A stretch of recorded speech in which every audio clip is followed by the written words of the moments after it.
The scene in Milwaukee couldn't be better on the nation's most patriotic holiday. Happy 4th of July, everybody. It's the return home for the Brewers as they host the Diamondbacks, who put one of the hottest pitchers in the league right now in Daniel Hudson on the mound, going for his 7th straight win. Sean Markham will counter, looking to win for the first time in 4 starts for the Brew Crew. That's your pitching matchup today, and they both have a tough task trying to slow down the top 2 home run hitting teams in the National League. B and Rock take you closer to first pitch next on Fox Sports Wisconsin.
Sports Wisconsin is presented by Menards. Save big money on all your home improvement needs at Menards. By Triple Hops Brewed Miller Lite. Taste greatness. By AT&T. And brought to you by Toyota, proud sponsor of the Milwaukee Brewers and the Toyota territory at Miller Park.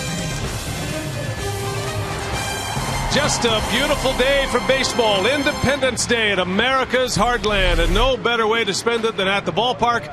Prince Fielder leading the way for the Brewers, the 2 top home run hitting teams in all of the National League here.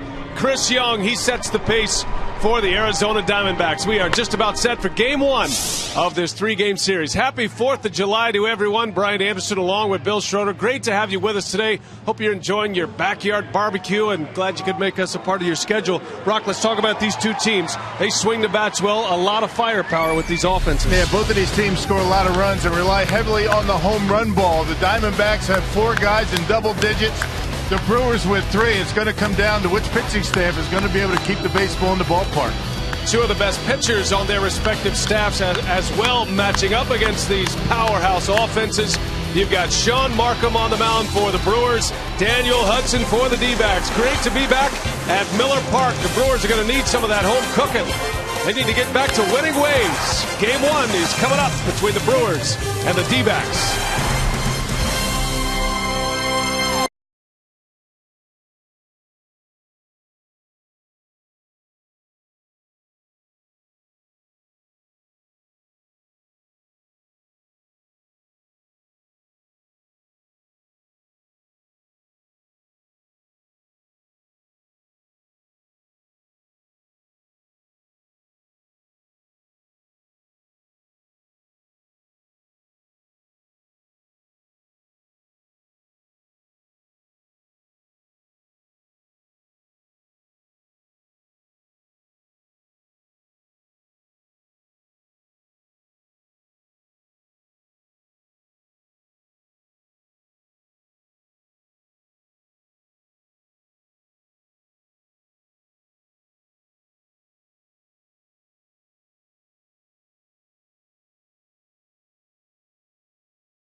It's going to be Council. Long throw in time.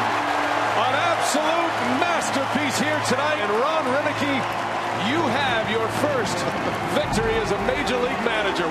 Each season, magical moments become memories, and often in baseball, often in sports, the athletes that create them are referred to as heroes. But this afternoon, on the 4th of July, America's pastime celebrates this great nation's birthday and those who protect it. The men and women, sons and daughters, the mothers and fathers, and brothers and sisters who have fought and sacrificed for the freedom to play this wonderful game. Today may be just one game out of 162, but the freedom to play is why we are thankful this afternoon. And we invite you to join Major League Baseball in helping the military veterans who have done so much to help us. You can log on to MLB.com. WelcomeBackVeterans.org for more information on how you can make a difference. Set for baseball. Sean Markham ready to deliver his first pitch. It's a strike. And away we go on a beautiful Monday, Independence Day in Milwaukee, Wisconsin. Brian Anderson with Bill Schroeder. Brandon Cruz is with us. Producer Chris Withers, director Michael Odino. Great to have you with us today. As Kelly Johnson lifts one to deep center field. Niger Morgan is there, one away in the first inning. So the Arizona Diamondbacks start this homestand for the Brewers. The Reds will come in next. Kirk Gibson's Diamondbacks in a pennant race. They are 3 back of the San Francisco Giants to start play today. Kelly Johnson, Stephen Drew, Justin Upton at the top. In the middle of the order, it is Chris Young, Miguel Montero, Sean Burrows, Juan Miranda, Gerardo Parra, and Daniel Hudson round out the Piggly Wiggly batting order for Arizona. And a team that, as we mentioned in the open, swings the bat with authority. A lot of home runs between these two teams. This afternoon, Brian Gorman will call the balls and strikes. He's the crew chief. Tony Randazzo, Larry Vanover, and Manny Gonzalez on the bases. And Rock, how about the numbers for Sean Markham? Yeah, Markham making his 18th start at 3.16 earned run average. His last 3 starts, I think a little bit has to do with his hip flexor injury. Hasn't been able to eat up too many innings. 5 innings his last time out against New York in a loss. Brewers coming off a very rough road trip. Milwaukee winning just 1 game out of the 6 on the schedule. And a tough loss yesterday, giving up a 6-1 lead early to the Minnesota Twins. The lone win came at Target Field on Saturday, and it was a dramatic come-from-behind victory. And the Brewers are hoping this success at home continues during the 7-game homestand before the All-Star break. The Brewers at 29-11 at home this year as Markham strikes out Stephen Drew on his bread and butter changeup. Check the defense behind Markham. Marcotte starting in left for Braun. You got Morgan and Hart with him in the outfield. McGee, Betancourt, Weeks, and Fielder go around the horn. Jonathan Lucroy does the catching. Plains Farm and Fleet Brewers defense. Braun's going to miss another start today, possibly tomorrow. They are unsure about his strained calf right now. The decision is to push it or not, and whether he could further injure himself or not. So for the time being, Braun is unavailable, and he will not be available to pinch hit for Ron Renicky, and that had a direct effect on the roster move, or the lack of a roster move earlier today. Might still need that extra position player, but the encouraging thing about Ryan Braun, he came to the ballpark yesterday and said it felt a lot better than he thought it was going to, but you got to err on the side of caution with Braun. If he goes out there and pulls that, completely pulls it and tears it, he's going to be out for 2 months. Understandably so, the Brewers being very cautious with Ryan Braun. No balls and 2 strikes on Justin Upton. Popped him up. Weeks is back. Hart is in. Corey wants it. And that is a good start for Sean Markham. The Brewers coming to bat against Daniel Hudson.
this clubhouse loose, and the Brewers certainly loose when they come to Miller Park. They enjoy playing here. They've had a lot of success this year.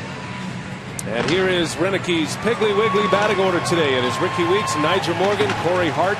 The middle of the order, a bit of a change. You've got Fielder in the cleanup spot. Then Betancourt gets his turn in the 5-hole. Mark Kotsay batting 6th. The bottom 3, McGee, Lucroy, and Markham. And the Brewers will match up against a tough right-hander, a 9-game winner, Daniel Hudson. Rocky comes in 9-5 with an ERA under 3.5. And he's won 6 in a row. The Diamondbacks have won 8 of his last 9 starts. He is a good one. He's also got a very good changeup. So it's going to be the battle of the changeups here this afternoon in Milwaukee. Yeah, 2 pitchers that go about their business in much the same fashion. 2 teams that go about their business the same way. As Hudson starts Ricky Weeks with strike 1. Weeks got a great ovation when he was introduced. His first home game since being announced as an All-Star and an All-Star starter. Ricky Weeks. Weeks has been struggling at the plate lately. He did have a home run yesterday in the 6th inning. It was a solo home run, his 15th of the year. But it was a rough road trip for Weeks at the plate. Hoping to turn that around here at Miller Park. Bouncing ball to Kelly Johnson, and he bobbles. And Weeks is aboard on an error. Not a good start for the Diamondbacks defensively. That was about as routine as it gets. Well, the Diamondbacks coming in with 49 errors in the top half of the National League. And now tied with the Brewers for 50 errors. I'm not sure what happened there. It was a high fastball, and it couldn't have been any easier for Johnson, and he just booted it. That is his 5th error. He played it into the tough hop, and Weeks is aboard for Morgan. Now runs figure to be at a premium today with Daniel Hudson. And Morgan always a good bet with Weeks on in front of him to drop a bunt down.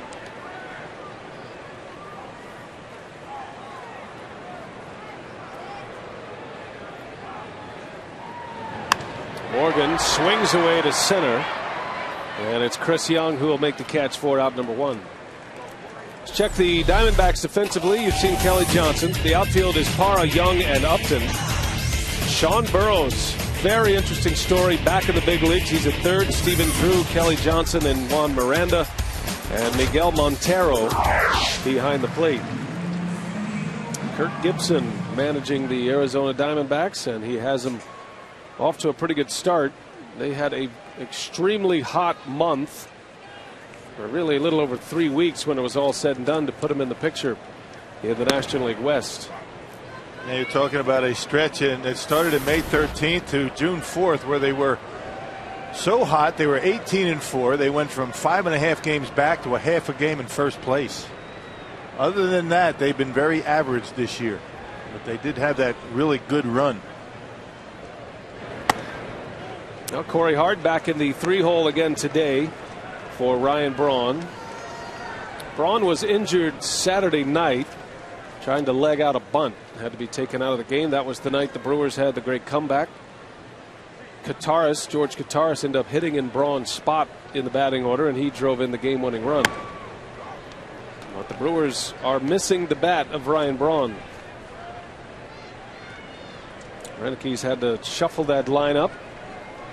It looked like Hart was going to be the one who would get the most at-bats in the 5-hole behind Fielder, which has been such a tough spot to cover for Renick and the Brewers this year. But with Braun out as well, Hart moves into the 3 spot, and now Yuniesky Betancourt takes over that spot. This was the injury Saturday. Braun racing his way to the bag, and he pulled up. He said he injured it during the bunt attempt, the at-bat previous. And it finally grabbed him, and he had to come out. And that's exactly what you want to do. You don't want to have Brawny push it. It's still before the All-Star break. The Brewers, you would figure, with the way things are going in the National League Central, to stay in the race, you're going to need Brawny. So if you miss him for a week, that's a lot better than missing him for a lot longer than that in the second half.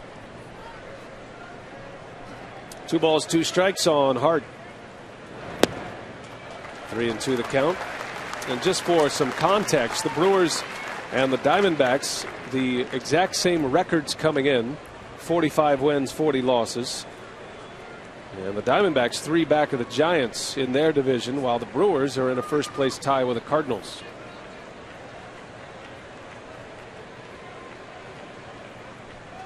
Weeks takes off. Hart bangs one over to third. Burrows goes to second for the out, and the turn is in time. Hart wasn't running. So the inning is over. The Diamondbacks turn an unlikely double play. And that's that for the Crew in the first, and Hudson works around a leadoff error.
Now, but the Brewers very happy to be back home. They have the best winning percentage in the majors at .725. They're 29-11. Their average is nearly 40 points better than it is on the road when they're at home. Also 55 home runs at home.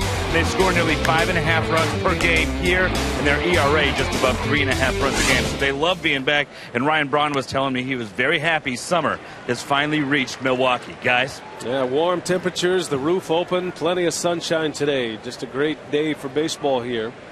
And the Brewers are certainly showing that they enjoy playing here with that 29-11 record.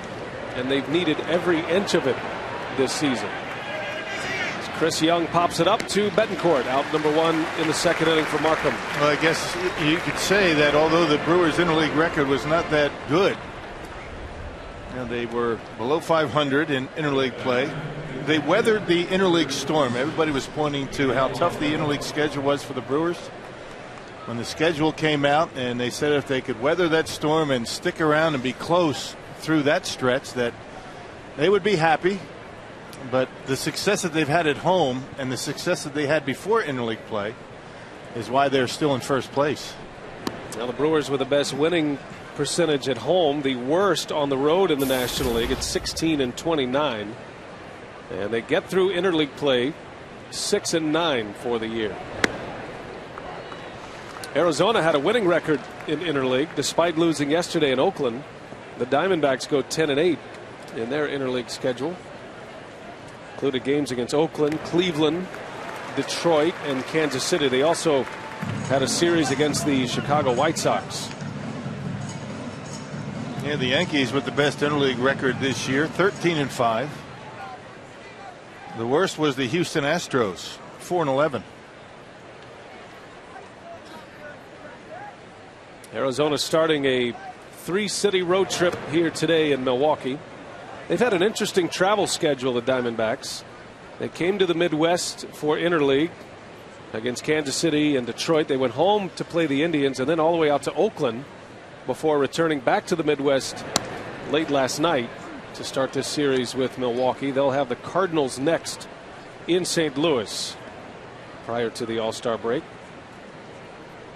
That'll be a 10-game, 10-day road trip for Arizona. As Montero lifts one high in the air to left. Kotze fighting with the sun, and he's got it for the out. 2 outs in the inning. The Arizona Diamondbacks rock a 45-40 record, 3 back of the Giants. San Francisco getting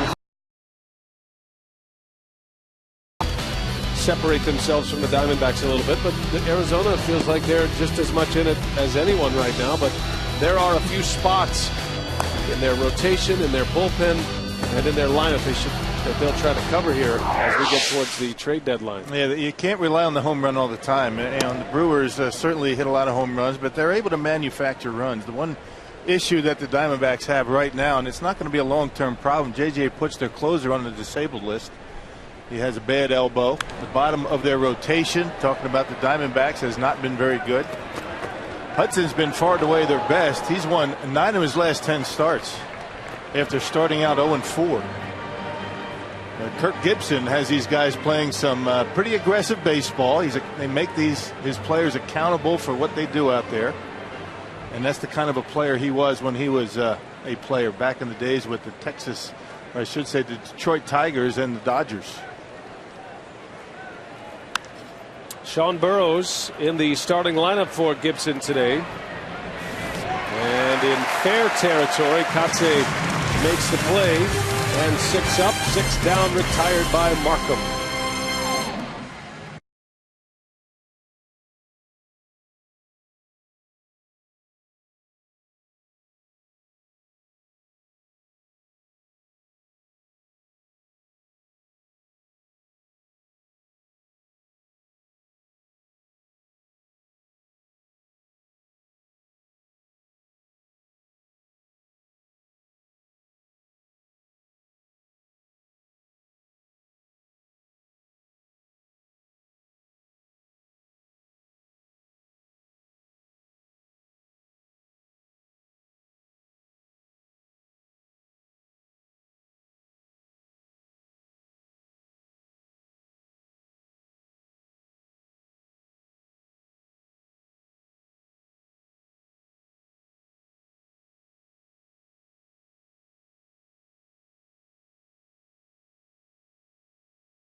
Bottom of the second inning at beautiful Miller Park, Milwaukee. And our Powerball home run leaderboard, Fielder leads the way with 21. Braun out of the lineup again today with 16. Weeks hit number 15 yesterday for the most prolific home run hitting team in the National League, the Milwaukee Brewers. Fielder leads off, takes strike 1 from Hudson. Prince with 21 homers, 69 runs batted in. That leads the National League to start play today. It's a bit of a down road trip as well. Milwaukee struggled offensively on the road trip, with the exception of a terrific comeback on Saturday.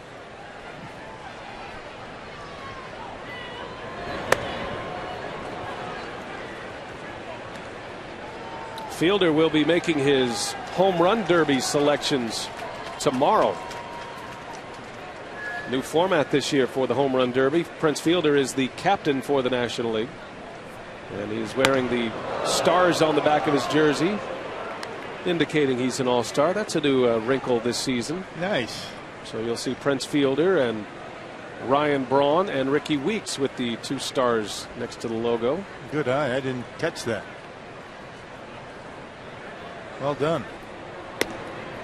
Just think if it was like football, right, where they put, you know, like a Buckeye on there every time you did something well, or a skull and crossbones. Were you tipped off on that? I didn't get that email as usual. You know, Rock, you just like to just take in all of your surroundings as they come.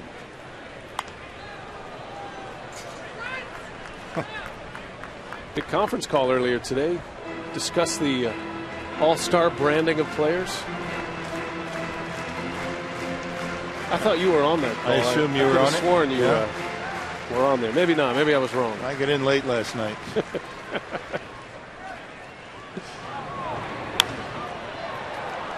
In the air, foul territory with the shift on. That is a long haul for Sean Burroughs and no chance to get it.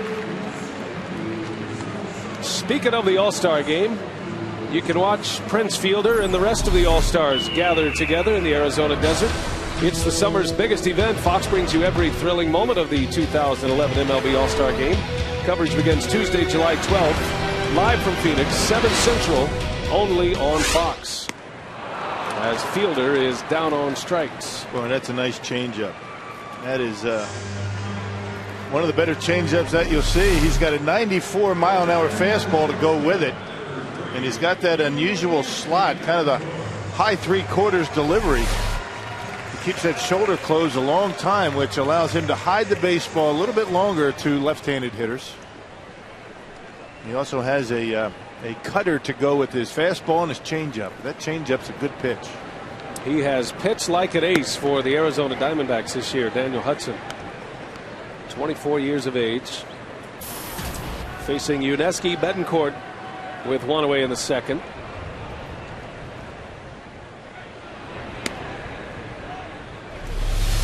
Take a look at the arm slot for Daniel Hudson. High three-quarters, but the thing that makes it tough for lefties, he keeps that front shoulder closed a long time. And when you do that, you hide the baseball. It comes flying out of there right at the last minute and makes it very difficult for right-handers and left-handed hitters as well. Normally guys that'll throw a little bit sidearm like Hudson, lefties can pick the ball up pretty well, but not with him.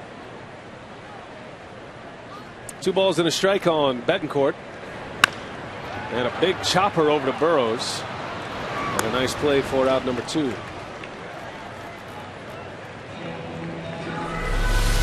And just keep an eye on that front shoulder. That's the key to his success with all of his pitches. He just keeps that front shoulder closed until right at the last second. And the ball and the shoulder fly open about the same time, making it tough to pick up early. You can see the rotation that he has in the way he finishes. He actually is a side rotation as he comes off the mound. It was a steal of a trade for the Arizona Diamondbacks last year. He was teammates with Mark Kotsay with the White Sox last season. And the White Sox made a trade. They acquired Edwin Jackson. Jackson had thrown a no-hitter for Arizona earlier in the season last season. And there wasn't much of a book on the surface about Daniel Hudson. As a matter of fact, when the headlines came down, Diamondbacks get Hudson, you're thinking Tim Hudson's going to Arizona. Wow, what a trade. And it was the lesser famed Hudson, Daniel Hudson, but boy, is he making a name for himself in his second full season in the big leagues. Yeah, last year, well, he was 7-1 with a 169 earned run average. That's not bad. Kotsay, a little bouncer. Hudson fields his position well, and he makes a play for the out. And both pitchers off to good starts.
Wisconsin is presented by Piggly Wiggly, the official supermarket of Fox Sports Wisconsin. By Ho Chunk Gaming Wisconsin, your ticket to more. And by Subway. Try our $5 featured footlong of the month. Subway, where winners eat. Still filing in Miller Park, and a big crowd coming in to see this one. 4th of July baseball. Yeah, good start so far for both pitchers. Sean Markham has retired 6 in a row. Has a strikeout. He faces the bottom third of the order. Juan Miranda, Arizona's first baseman. Now, unlike the Brewers, who have plenty of big names and obviously indicated as the 3 all-star starters in Weeks, Fielder, and Braun, but they've got some firepower with name recognition. The Diamondbacks don't really have the big names. They are still hitting home runs, though. They do have Chris Young and Justin Upton. And Upton is the Diamondbacks all-star on the position player side. But they've got a platoon going at first base, Rock. They've got a revolving door at third base. It's impressive that they've been able to win as much as they have without established lockdown positions in the corner outfield, the corner infield spots. And they go as far as their starting pitching. You know, Joe Saunders has been throwing the baseball well. Of course, we've been talking about Daniel Hudson. But it's all about the home runs. The Diamondbacks have 4 hitters in double digits in home runs, including Kelly Johnson, their leadoff hitter, and Roberts, who is not in the starting lineup here today. 2 balls, 2 strikes on Miranda. He pulls one over to Fielder, and Prince will take it to the bag for out number 1. That leads us to our carsoup.com email the booth question. Neil wants to know, does Arizona have the talent to win the NL West? Well, they certainly have the potential for a big offense because of the home run power. It's going to come down to their pitching, as it will for every team. They're fighting the Giants in the division right now. Colorado, you would think that those guys are going to rear their heads at some point. They're only 6.5 games back. But there aren't too many starting rotations better than the San Francisco Giants. Matt Cain, an all-star, Lincecum. They're guys like that. So it's going to come down to pitching, and they have to get their pitching together. You know, the Diamondbacks also have a couple of reclamation projects. As Gerardo Parra singles back up the middle, the first hit for the Diamondbacks. It comes with 1 away in the 3rd. And a couple of guys that were big prospects in organizations that disappeared from baseball for a while, including Willie Mo Pena and Sean Burroughs. 2 guys that were gone from baseball and now back. Diamondbacks giving him an opportunity. And Parra, one of their more consistent hitters this year, able to pick on a high curveball from Markham and get the first hit of the game. So here is Daniel Hudson, who handles the bat well. Hudson has a batting average over 300. He's hitting .303 this year. 10 hits and 33 at bats. And he has driven in 7 runs this season. That's a lot of production from the pitcher spot. 7 RBIs in just 33 at bats. And they might have the best hitting pitcher in baseball right now in Micah Owings in their bullpen. Pitchers that can help themselves at the plate. Hudson up there to bunt again, and Markham keeps Parra close.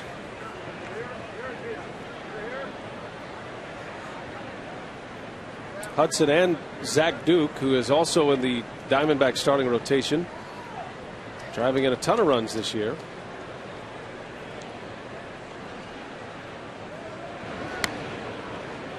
Yeah, Zach Duke's got 2 home runs this year. Hit a home run in his first start with the Diamondbacks. Of course, he's hitting the ball better than he's throwing it. He's having a rough season on the mound, but swinging the bat pretty well. Zach Duke will be on the mound tomorrow. Left-hander will match up against Randy Wolf. Duke's ERA is near 6.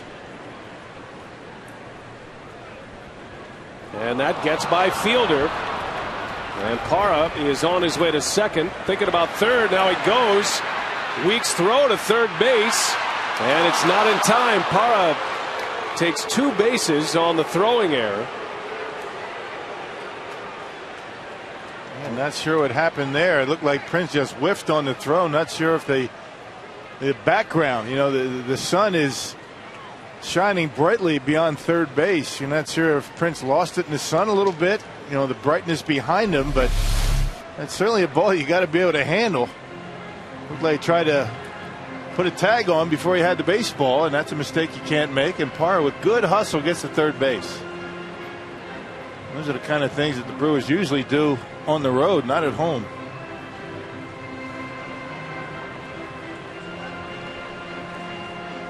A close play over at third. Looked like McGee might have gotten the tag on him, but Parra's feet were there first. And safe is the call. You see the background. That's the same angle that Fielder is looking at. Yeah, that's a pretty good slide. Looked like he got a hand in there. Good call by Manny Gonzalez. So the infield is in now.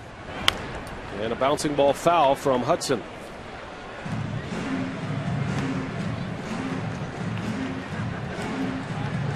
Changes the inning. Hudson up there to try to drop a bunt down to advance Parra to second for the top of the order. Now he can swing away. And the Brewers forced to bring their infield in. And that's 3 straight games with an error for Prince Fielder after playing some pretty good defense all year. In and out of the glove of Lucroy. Hudson stays alive.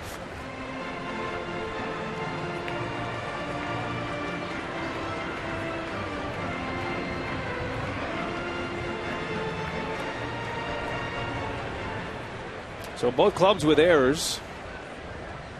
Hudson pitched around a Kelly Johnson error in the first inning. And now Markham trying to do the same here in the third.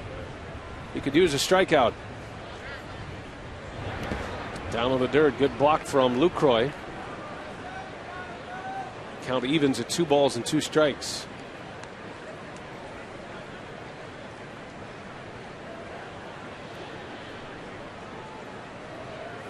A clean-shaven Sean Markham today. Been nursing that hip injury.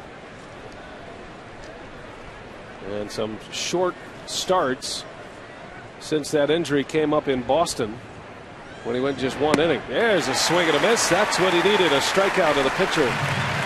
Hudson goes down. And that'll allow the Brewers to loosen up defensively with 2 outs. A good slider. Perfect right off the outside corner. Hudson tried to pull it. And way out in front. But yeah, Markham in his last 3 starts have only been able to go 8 innings.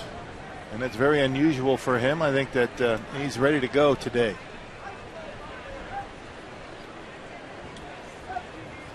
Now Markham had a 13 start stretch where he went a minimum of 6 innings, 13 consecutive starts, going at least 6. You might remember in spring training, Markham had a little tightness in his arm and his pitching arm. They shut him down for 1 start, which basically set him back 1 week. He did make his first start of the regular season, but only went 4 2/3. They were being very cautious with Markham. After that, he was one of the best pitchers in the National League for a long period of time. Yeah, for 3 games it was 9 innings, not 8. He went 1 in Boston, 3 his next time out against Tampa Bay, and 5 innings at Yankee Stadium. He was going along pretty good until that 3-run homer by Russell Martin. That did him in. Yeah, and Markham took a loss for the first time in the month of June.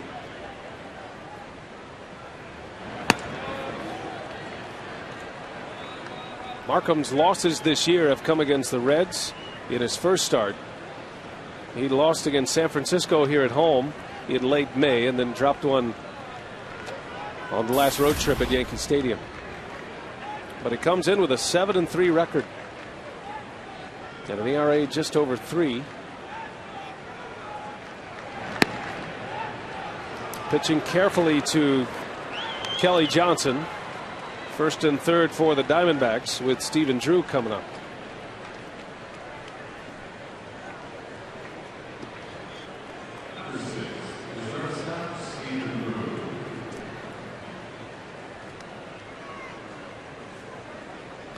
Gerardo Parra at third base. He had the first Diamondbacks hit Went to third on a 2-base error by Fielder.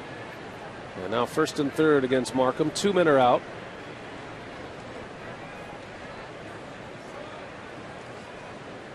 Drew with 5 homers, 44 driven in. Markham struck him out in the first inning.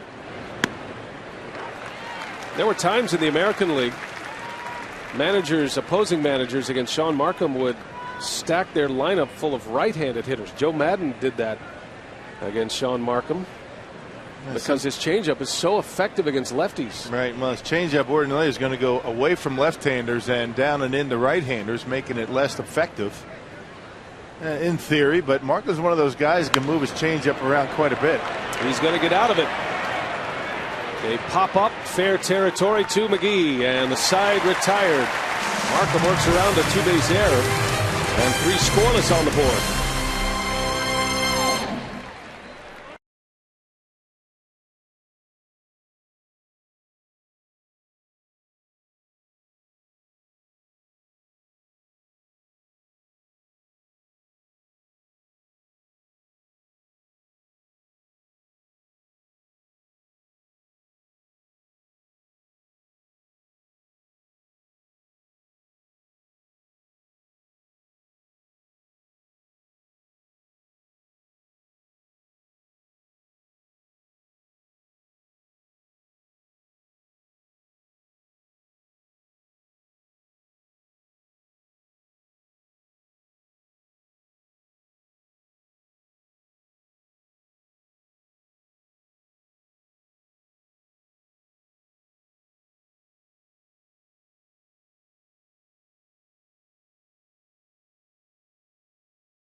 Finding it out, and he may it may help. It may push him to the point where, hey, I better get this going. It's not a lack of trying from him, but maybe, who knows. Ron Renicke's comments before the game today about Casey McGee back in the starting lineup after 2 days out of the lineup, and that was a predetermined discussion and result. Back in Minneapolis, the Brewers wanted to give Casey 2 days out of the lineup. They told him he would return on Monday, and that is exactly what they've done, because they continue to search for a way to help get McGee out of this slump that he's been in, and perhaps facing Daniel Hudson will help. He's 3 for 3 against this pitcher and made it 4 for 4. Down the line on the run is Parr. He's got a great arm. McGee on his way to second, and a double. And that is a good sign. Casey McGee doubles to start the third inning. Yeah, the Brewers really need him to get going, and hopefully that's the sign of things to come. He had a couple of good at-bats at Yankee Stadium, struggling in game 1 of the series in Minnesota, but able to tuck one inside that third baseline. Looked like a cut fastball. Casey waited back long enough, and good start to the third from Milwaukee. Now, not to go too philosophical here, but Casey McGee, you have to realize, is a guy that he has gone through a ton of adversity in his career. Just the fact that he made it to the big leagues. Obviously, he's a guy who has overcome a lot of challenges, both on and off the field, and I think the Brewers are counting on that fact and hoping that he can catch a spark and get hot, because McGee, as we've seen, when he's right at the plate, he can carry a ball club. That's what he did last year for a good measure. And the year before, once he got in that starting lineup back in '09. But it's all about production at this level. I mean, and Casey realizes that as well as anybody. If you're not getting it done, they're going to find somebody else. So it's Lucroy with a chance to drive in a run here in the third. Lucroy hitting .287 to start play today. He's been able to maintain a high batting average. He has 7 homers, 36 driven in.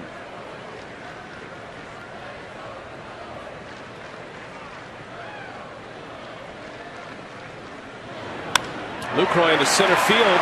That's going to fall. A base hit. McGee on his way to third. Will stop there. Casey had to make sure it was going to fall.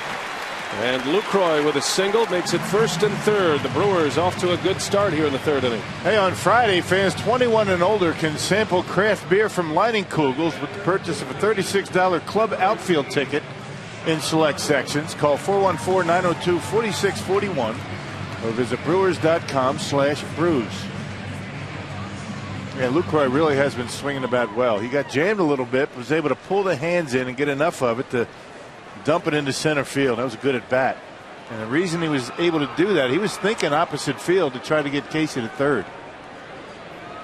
Here's Sean Markham, and he squares the bunt, takes a ball. So the Brewers with their first 2 hits against Daniel Hudson. McGee's double followed by a Lucroy single.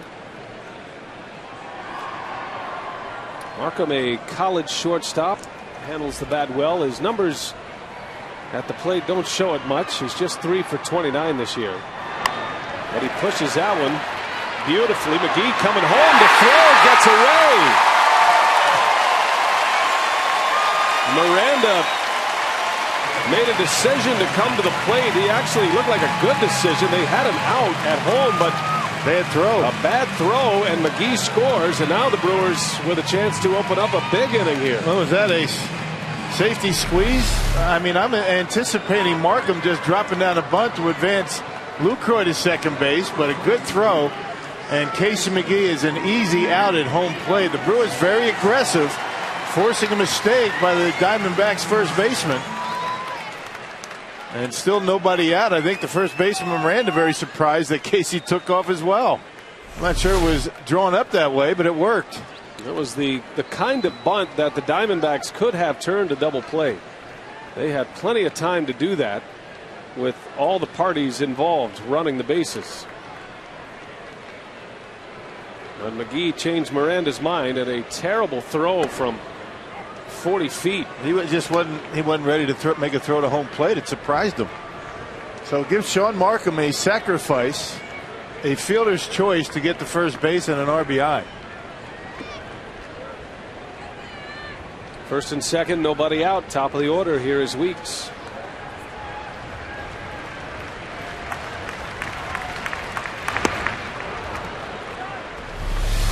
And watch Casey McGee. Is he creeping down the line, anticipating taking home? I don't think that was a safety squeeze. I really don't. I think Casey was anticipating that throw to go to second base. And that's what Miranda, I think, was thinking about until out of the corner of his eye he saw Casey heading home. 0-2 on Ricky Weeks, and he takes one down and away. You know, as a base runner at third base in that scenario, on a ground ball to the infield, you're told to take off to home plate to avoid the double play. Right. Does the same principle apply there? No. Not on a bunt. Well, it didn't look as though, I mean, he's sacrificing Lucroy to second base. So, I mean, I guess worst case scenario for the Brewers right there was going to be second and third, one out. You know, Markham out on the sacrifice, and what Ron Renicke's trying to do is stay out of the double play. So when you're bunting, I mean, chances of bunting into a double play are very slim, but a ball like that, a little bit different. Mm-hmm. You know, Markham bunted that ball pretty hard, and I think it surprised Miranda that Casey took off. On the corner, a called strike three, a late call from Brian Gorman. And Weeks is rung up. That's a big out for Daniel Hudson. He's got that big fastball, and he's able to catch the edge with it. Look at the way Montero holds it there. That's textbook. That's called framing a fastball in the corner. Brian Gorman sold on the good receiving by Montero and rings up Ricky Weeks. So the first out of the inning, still runners at first and second. And here is Nyjer Morgan.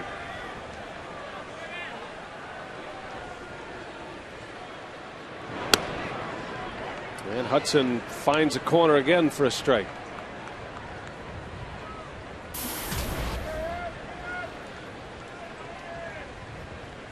Morgan flew out to center field in the first inning. Comes in batting .331 with 3 homers, 17 RBIs. Caught by Hudson in self-defense. It'll turn into a double play. Boy, what a great catch. Incredible reaction time from the Arizona pitcher. And it robs the Brewers of a base hit and an RBI.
Inning, and now that means it's time for the crew in the community.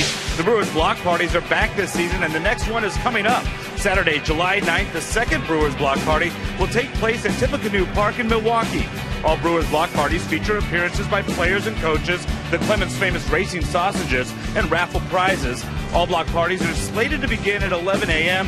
Visit Brewers.com for more information. I know those guys love getting out there with the fans. B.A.? Yeah, it's a great event. The block party is always a success. And we certainly encourage you to go out and catch up with some of your favorite Brewers. Tip our hat to Teddy Werner and the great job he does putting that event together. AT&T Trivia, who was the last Brewers second baseman named to the All-Star game? Last second baseman named to the All-Star game. That's nice. A good question. Very nice. She's got her Independence Day gear on, as does he. Ricky might have to shorten up his hair a little bit. The dreadlock's getting a little long. You don't see the All-Stars on his jersey. They're under there, though. I think the dreads are here to stay. Getting longer and longer. They look good on you. They work on that. You ever think about it? It's a skill, you know. My hair not quite right for dreadlocks. There's nothing about you that's right for dreadlocks. Or me. Look good on Ricky, though. I remember last year when the Pirates had Lastings Millage and Andrew McCutchen. They had a section out in the outfield called Club Dread for those two players. I think McCutchen from Pittsburgh still has the longest dreadlocks in baseball. An all-star snub, Andrew McCutchen. But it's possible he still could be placed on the all-star team, and then he and Ricky could make up their own Club Dread. Now, what was the Manny Ramirez had going with his hair? Was that called dreadlocks? Oh, yeah. That's a good point. He's retired now. He's out of sight, out of mind. No, but his looked a little bit different than what Ricky's got going. He had a little more of the island feel to him. Yeah. Speaking of the Pirates, Pittsburgh won earlier today, and they improved to 44-41, their best 85-game start since '92. 92 is big in Pittsburgh because that was the last season the Pirates had a 500-plus season. 1992, the last time they were over 500 with a winning record. But they won again earlier today, and they are keeping the pressure on. Game back. Brewers and the Cardinals tied atop the division, 45-40. Pittsburgh now a game back. Pirates had a pretty good run through the American League, 8-7. Nothing wrong with that.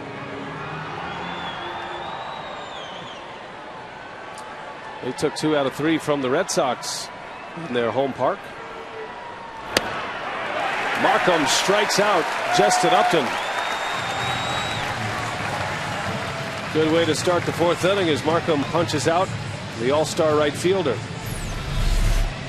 As part of our Fox Sports Supports Charitable Initiative, we are proud to wear these pins during our 2011 MLB on Fox Sports Wisconsin season to support Stand Up to Cancer and their work to fund groundbreaking research that helps accelerate treatment to patients.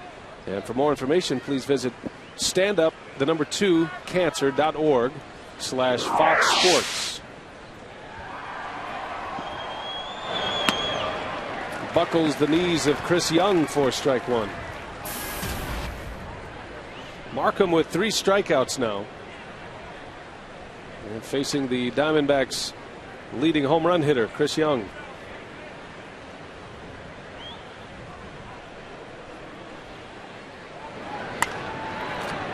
Pulls it foul off the end of the bat. 0-2 the count.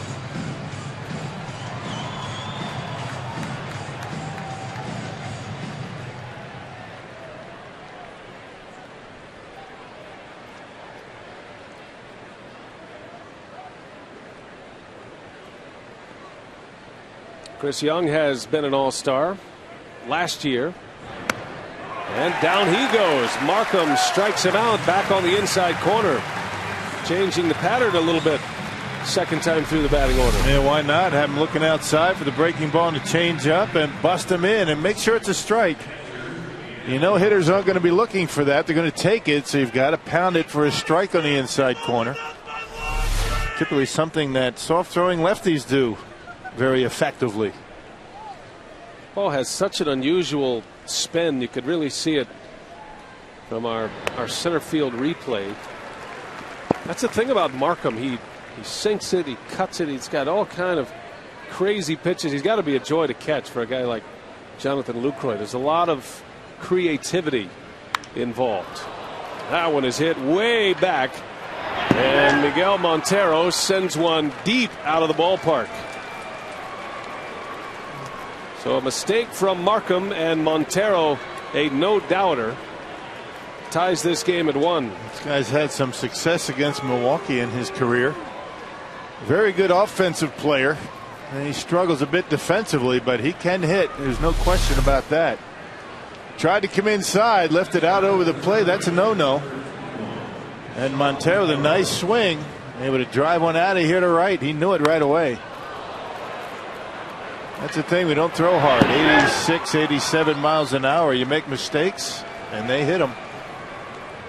Didn't take long for Markham to know what that was going to result in. 10th home run of the year for Montero. And we're all even at 1. Sean Burrows on the first pitch, out to Betancourt, getting over. 1-1 ball game, the Brewers and the Diamondbacks. We head to the bottom of the 4th.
First with the pitcher, Sean Markham with the bunt, and Casey McGee with the aggressive running. He slides home. The Brewers take a 1-0 lead. It could have been a lot more if it wasn't for the quick work with the glove there. Nigel Morgan with the line drive, but then Miguel Montero in the top of the fourth hits the home run, and we are tied at 1, guys. All right, thanks, Brandon. And the Brewers coming up here in the home fourth. Corey Hart, Prince Fielder, Yuniesky, Betancourt.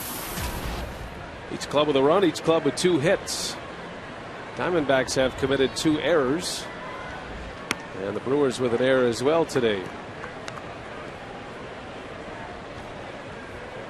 Independence Day at Miller Park. The bunting is up, and a lot of red, white, and blue. Always a great scene. Hart goes into deep center field. That is way back, and that one is gone. Corey Hart goes to straightaway center field. His 9th homer of the year, and it's 2-1 Milwaukee.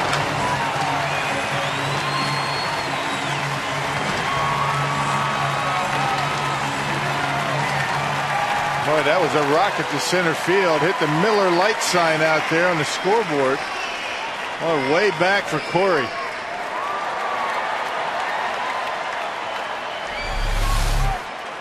Check that out. Right down the middle. Cut fastball that stayed right down the middle of the plate, and Corey didn't try and pull it. As Fielder slices one foul. Hart has so much power, and that was a classic Corey Hart home run. A high towering fly ball. A 400+ foot blast into straightaway center field. So Hart now at 9 homers, 23 runs batted in. Remember, he missed the first month of the season with an oblique injury. That could be a big bat for the Brewers to count on in the second half. Fielder beats the shift, doing his best Rod Carew impersonation.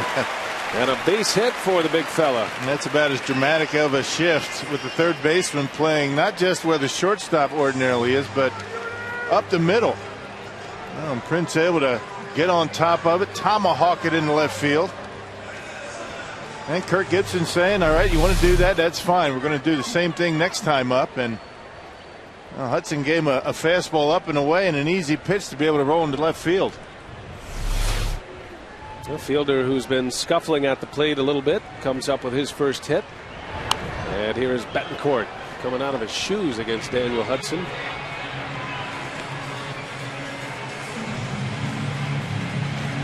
Betancourt saw Hudson once last year when Hudson was a member of the White Sox. Betancourt was 1 out of 3. Yuniesky bounced out to third base in the second inning. So career 1 for 4.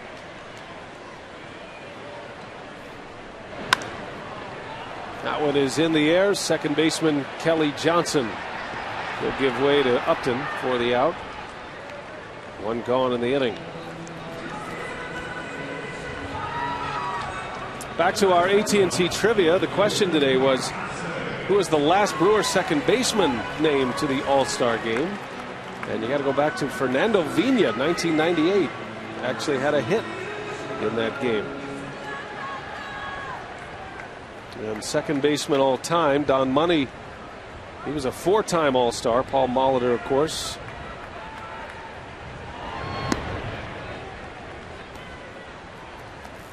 And now Ricky Weeks, an All-Star starter. For the first time in franchise history, the Brewers have 3 starters in the All-Star game. Yeah. And the 5th year, the Brewers have had at least 3 members of the National League All-Star team. Or National and American, for that matter. I'm sorry. Yeah, we want to send our best wishes. Congratulations to athletic trainer Dan Wright as well. He'll be representing the Brewers at the All-Star game in Arizona. They have a kind of an in-house selection of all-star athletic trainers, and that's a great honor for Dan Wright in his hometown to boot. It makes it easy. Allows the family to participate in the festivities. No rest for the weary. He is prepared to go to the hip, though. It's not cheap to be a participant of the All-Star game if you have family and it's in your hometown. Yeah, no free tickets. Kotsay rifles one to center field. Young is there for the out. Well, he got a good jump. Kotsay hit it hard. A line drive out for out number 2.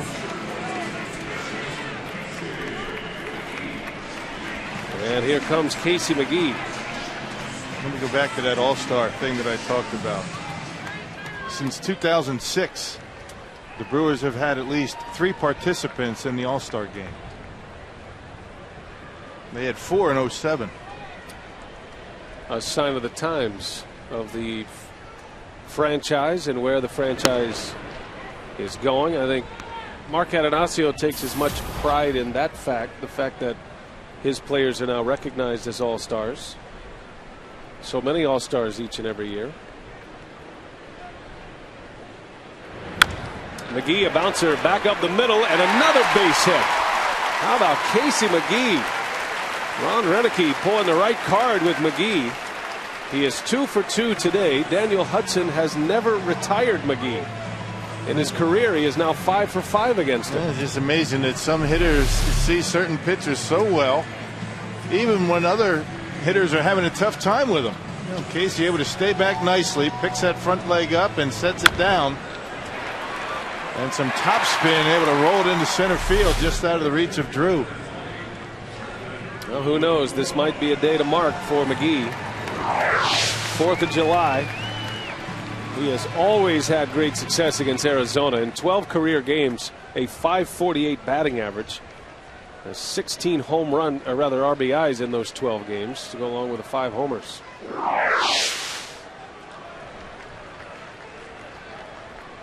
And McGee 2 for 2 today. First and second, 2 outs for Lucroy.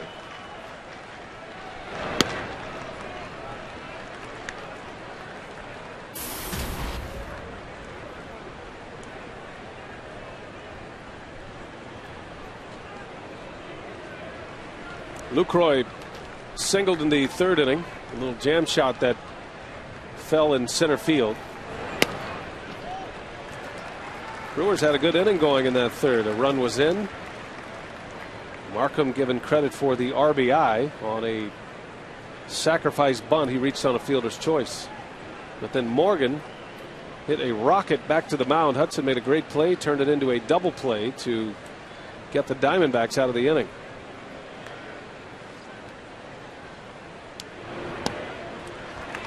I don't think Hudson wants to mess around too much with Lucroy here. Got the pitcher on deck. Why mess around? Even at the risk of loading the bases. Working around Jonathan Lucroy.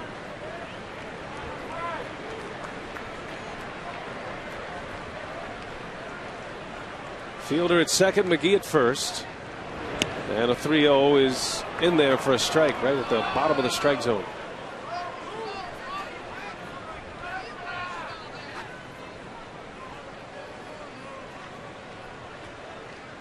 We'll see if Lucroy expands his strike zone here. Trying to play run producer with a pitcher coming up next. That one missed, not by much. Looked like a pretty good pitch.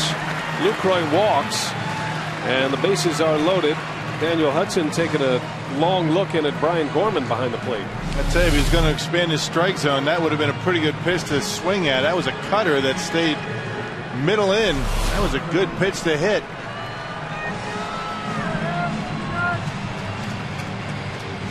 Normally Lucroy very good with breaking balls up in the strike zone. Most big league hitters are. So here is Markham.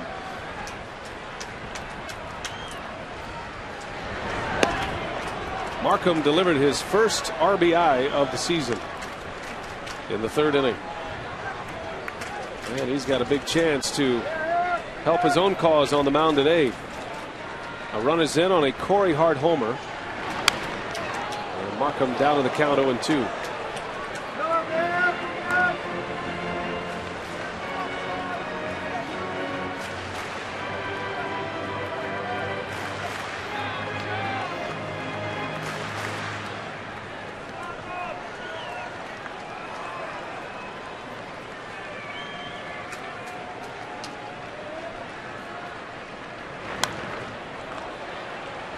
Tried to sneak a fastball by him. 0-2 the count on Markham.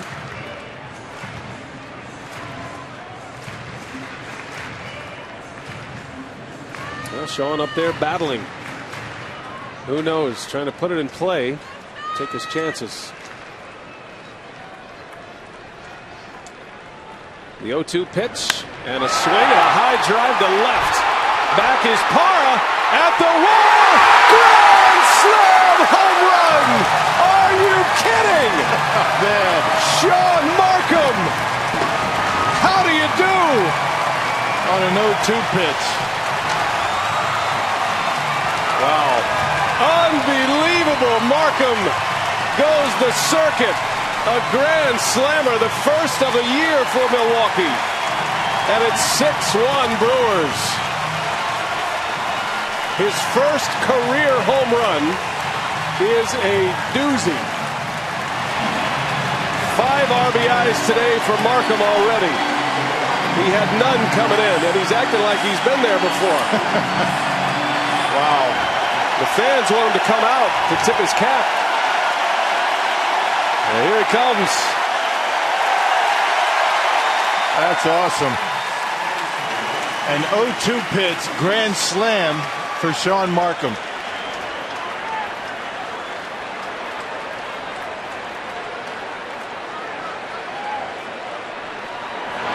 As Ricky Weeks takes a strike. What a moment here at Miller Park. That is a moment Sean Markham will never forget. Yeah, nor I. 4th of July at Miller Park. His first major league home run is a grand slam.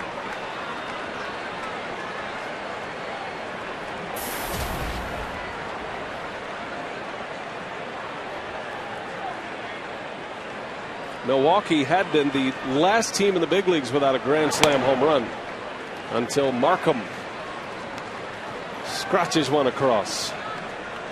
That's got to be a record for RBIs for a pitcher in a game. I mean, how many guys drive in 5 runs in a game? Ricky Weeks to right field, a base hit. I mean, how many position players drive in 5 runs in a game? Gotta be kidding me. Charles Nagy, the Diamondbacks pitching coach, to the mound. We take it back to the home run. Markham, as if he knew he got it. Look at the bat flip here. Yeah. Oh, yeah. I got that. He hit it well. Now into that Brewers bullpen. And a grand slam for Sean Markham. Man, that was way back into that pen. That wasn't one of those wall scrapers. Marcus Hanel, the Brewers bullpen catcher, going nuts. And in the dugout, about the reaction from Hudson, he can't believe it. Yeah, Markham's saying, that's my guy, you know. Marcus throws to the pitchers in batting practice. Just like I taught him.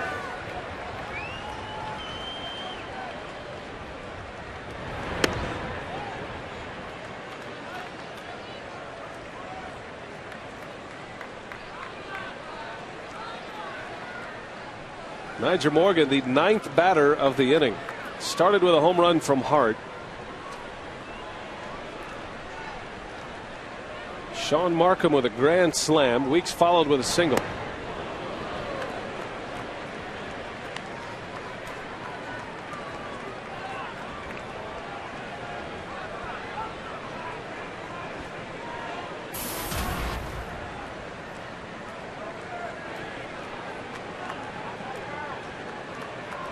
Morgan lined out his last time up, robbed of a base hit. Hit a shot right back to the mound. It was in self-defense. Hudson put his glove up in front of his cap, made the catch, and calmly threw to second base for a double play that ended the inning.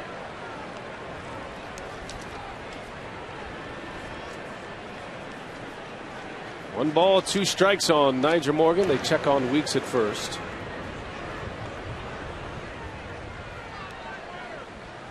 Even Prince Fielder impressed by the 2-strike power of Sean Markham.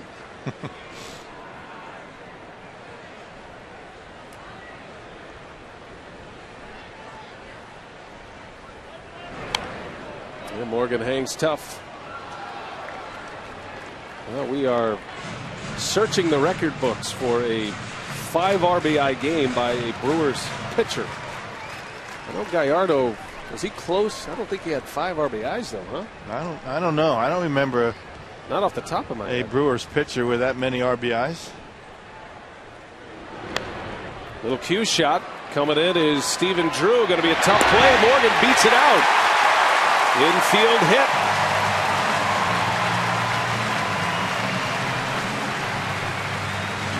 The inning continues. The Brewers will send 10 batters to the plate at least.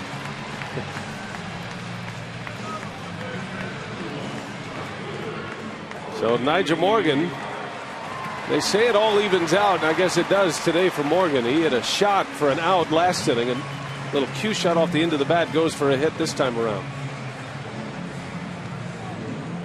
And Nightier's been swinging the bat well. He looks good at the plate right now. Even when he doesn't hit it well, he's got the speed to be able to beat out infield hits. Here's Corey Hart, who started this 4th inning with a home run to center field.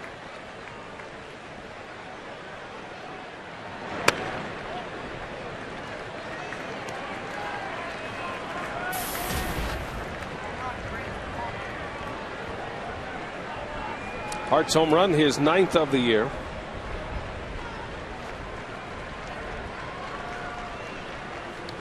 Hart had a 7 RBI game earlier this season. Sean Markham is pushing that mark. A 5 spot in the bottom of the 4th. It's the first time this year that Daniel Hudson's given up more than 1 home run in a game. He only had 5 home runs allowed coming in. And he gives up 2 in an inning. Hudson's worst start of the year was against the Cincinnati Reds back in April. He gave up 7 earned runs in 5 1/3. He has been terrific just about every other time on the mound. He's given up 6 here today. 2 on, 2 out, and the 2-1. Hart takes ball 3, and a lot of pitches starting to rack up for Daniel Hudson.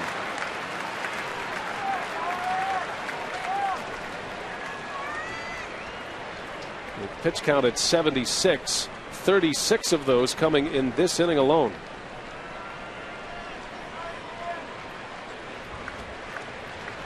And Hart in a hitter's count. Goes to 3-2. A lot of confidence in that changeup. He just threw Corey one on a 3-1 count.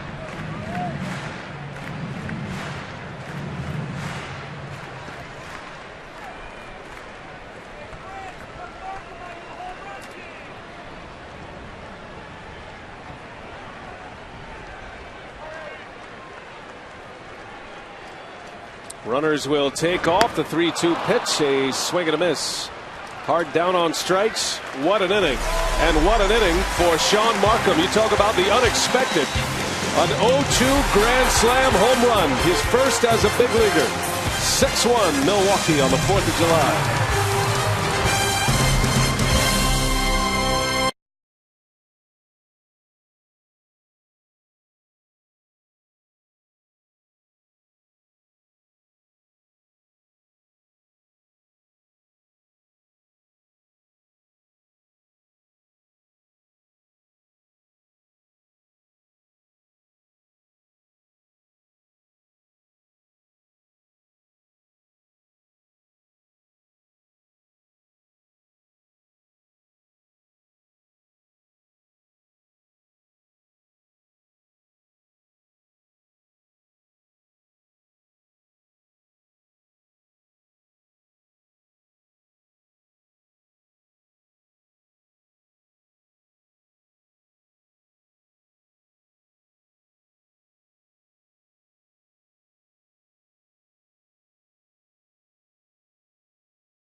we take you back to the last Grand Slam home run for Milwaukee.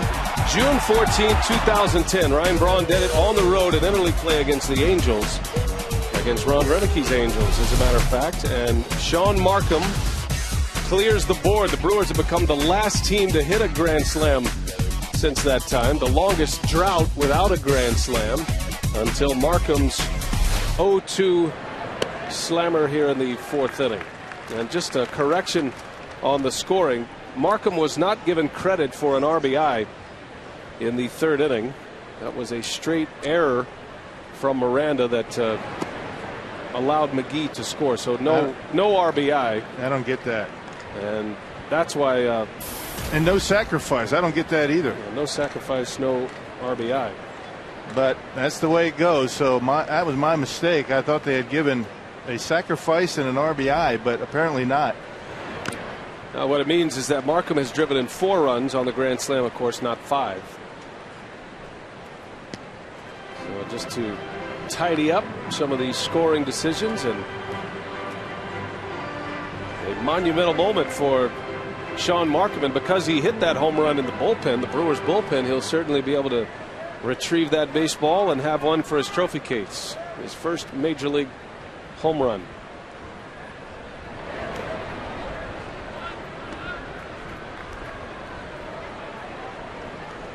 You think about the Brewers, this home run hitting team, to be the longest drought without a Grand Slam, going all the way back to last June. A year and a month almost. Every other team had a Grand Slam. As Markham strikes out Miranda to start the 5th inning, his 5th strikeout. And one of the best home run hitting ball clubs in the major leagues, right? Hey, today's Tavern of the Game winner is Brewers Pub and Grill in Omero, Wisconsin. If they call the Brewers in the next 24 hours, they get 40 Miller Lite beer pen tickets to a Brewers home game. And it's offered courtesy of the Tavern League of Wisconsin and Miller Lite. That's what I get for anticipating what an official scoring decision is going to be. I'm not sure how you penalize Markham dropping down a bunt. Markham makes a play here, and Parra is retired. 2 away in the inning. Yeah, the sacrifice. Well, that's the way it goes, I guess. Markham doesn't care, I imagine. The run was in. He's got his 4 RBIs.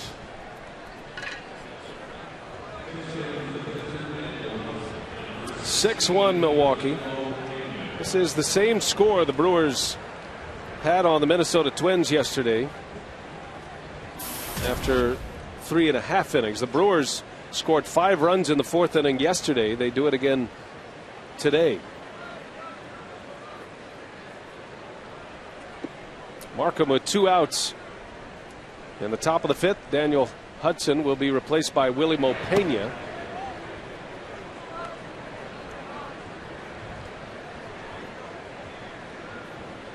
Willie Mopena and Sean Burroughs, a couple of guys who were out of baseball, not playing at all, and then getting a chance this season. Pena has incredible power.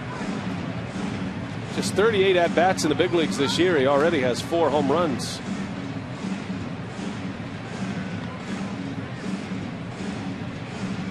And one of the 2 reclamation projects that Kevin Towers, the general manager for the Diamondbacks, is trying to get through right now. Willie Mopena and Jeff Burroughs.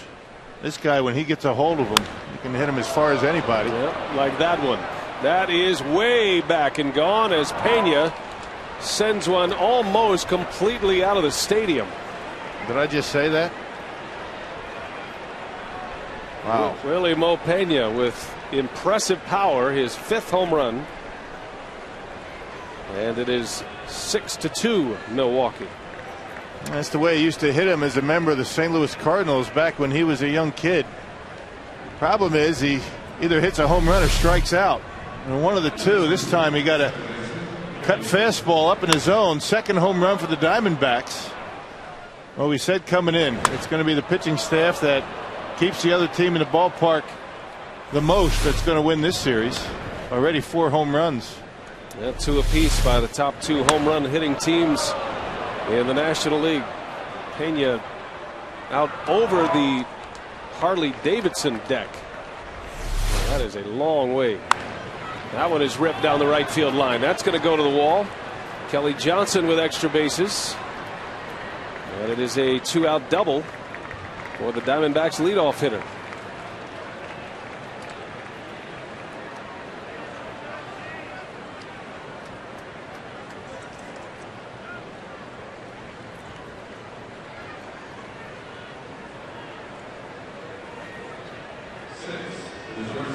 A 2-out double, and here comes Stephen Drew.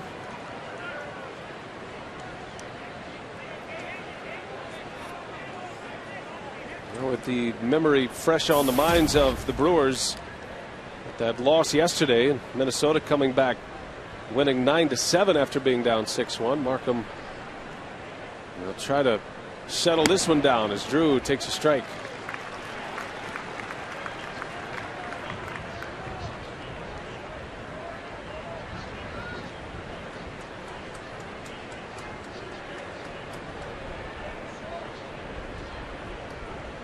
Drew is 0 for 2 against Markham. Strike 2. Willie Mo Pena pinch hitting for Daniel Hudson. It's a good day's work for Willie Mo.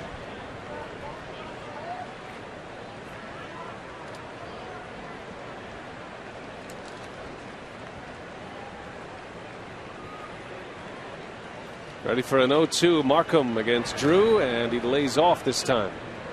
Tried to get him to chase a changeup. Drew struck out on that changeup in the first inning. Well, Hudson has been one of the best the Diamondbacks have had to offer this year, and the Brewers have chased him after 4 innings. 8 hits, 6 runs, 5 earned.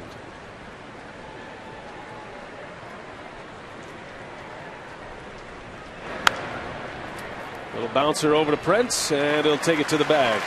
That'll retire the side. Markham is through 5. He's given up 2 runs. And the Brewers lead 6-2.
This is Lieutenant Paul DeVorce, stationed in Kabul, Afghanistan. I'm originally from Milwaukee, Wisconsin. I'd like to give a shout out to my wife Amanda and my son Liam. I'd also like to say, go Brewers. Lieutenant DeVorce, we appreciate your service, and thanks for that shout out before we head to the bottom of the 5th inning. And thanks to all of those who are watching, not just those in the military currently, but the families of members of the military. Prince fielder ready to lead off, the left-hander Alberto Castillo. That'll out of the Diamondbacks bullpen. 6-2, the Brewers lead the Diamondbacks. First game of this 3-game series. Sean Markham with a grand slam home run last inning. It looked like Hudson was pitching around Lucroy to load the bases to get to Markham. Had him quickly 0-2, and then Markham got a hanging breaking ball and hit it out. His first home run as a major leaguer. Brewers with 2 homers in the fourth, Corey Hart and Markham. And now the Diamondbacks bullpen will have to cover a lot of innings the rest of the way. That's something that's not normally an issue when Daniel Hudson makes a start. Not only has he been very effective, but he's been saving the bullpen just about every time out. That's a rough angle for a left-handed hitter, Castillo. He spent some time with the Orioles back in 08. Did not pitch last couple of years. Got released by the Orioles this June and picked up by the Diamondbacks. They now have 2 lefties in their bullpen to go along with Joe Patterson. Castillo pitched for Rick Kranitz last year in Baltimore. The last 2 of the last 3 seasons. Full count to Fielder. Prince is 1 out of 2. Had a base hit beating the shift his last time out to the opposite field. And an emergency hack. Fielder is gone on strikes. You don't see many pitchers make Prince Fielder look like that. Has a good pitch in on his hands that time, and Prince not expecting it. He was thinking that ball was going to be away. A little backdoor cutter, it looked like. Started off the plate, and then Prince realized it better try to get a piece of it. A front door slider. You don't see many of those, lefty versus lefty. Fielder was just doing all he could to foul it off, stay alive.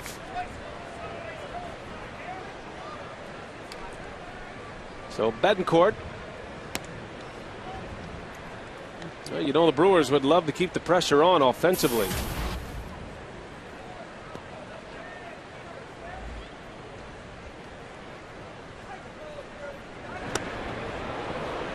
Shortest start of the season for Daniel Hudson, just 4 innings. Matter of fact, Hudson with only 1 start this year, less than 6 innings. He went 5 1/3 in that game against the Reds where he gave up 7 runs.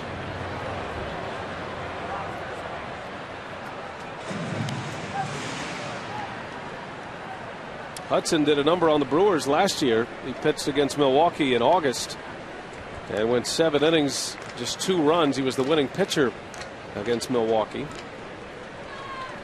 He's been pitching like an ace for the Diamondbacks, but not on this day. It was really one mistake, right? Yeah, the bad mistake with the bases loaded to Sean Markham for the grand slam. Well, that turned things around quickly in this game. Who would have thought?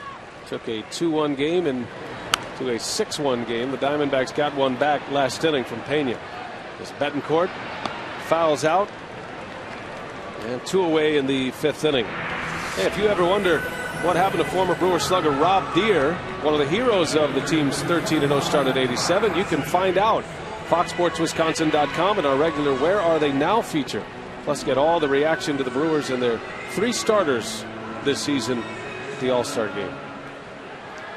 I could tell everybody right now what he's doing. I know you don't want to bury the lead, though. No. I talk to Rooster every couple of weeks,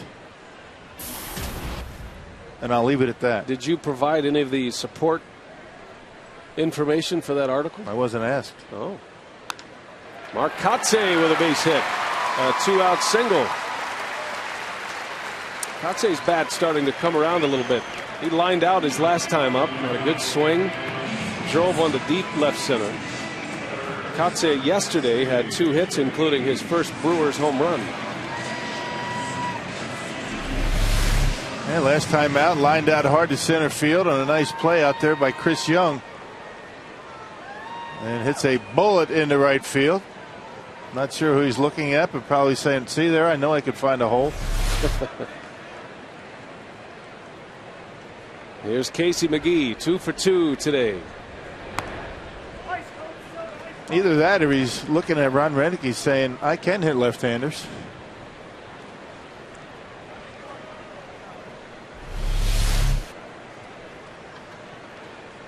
Now Renicky, a left-handed batter himself as a player, probably had something to say about the lefty-lefty matchup.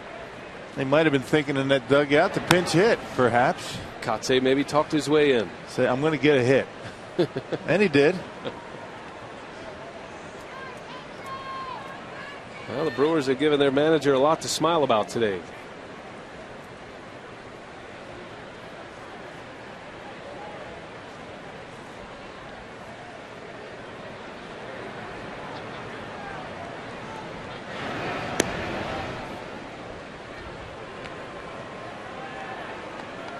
Well, Renicky had to answer a lot of questions before the game about Casey McGee and his return to the lineup. Matt Gamble played third base yesterday.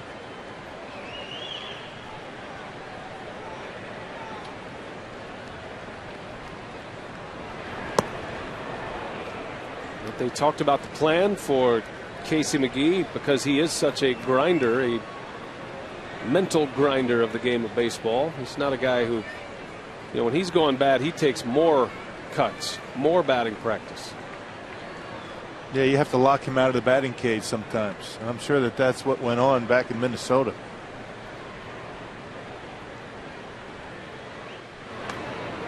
So they told McGee just to take 2 days off. You're going to take 2 days off. You know, flip that switch mentally.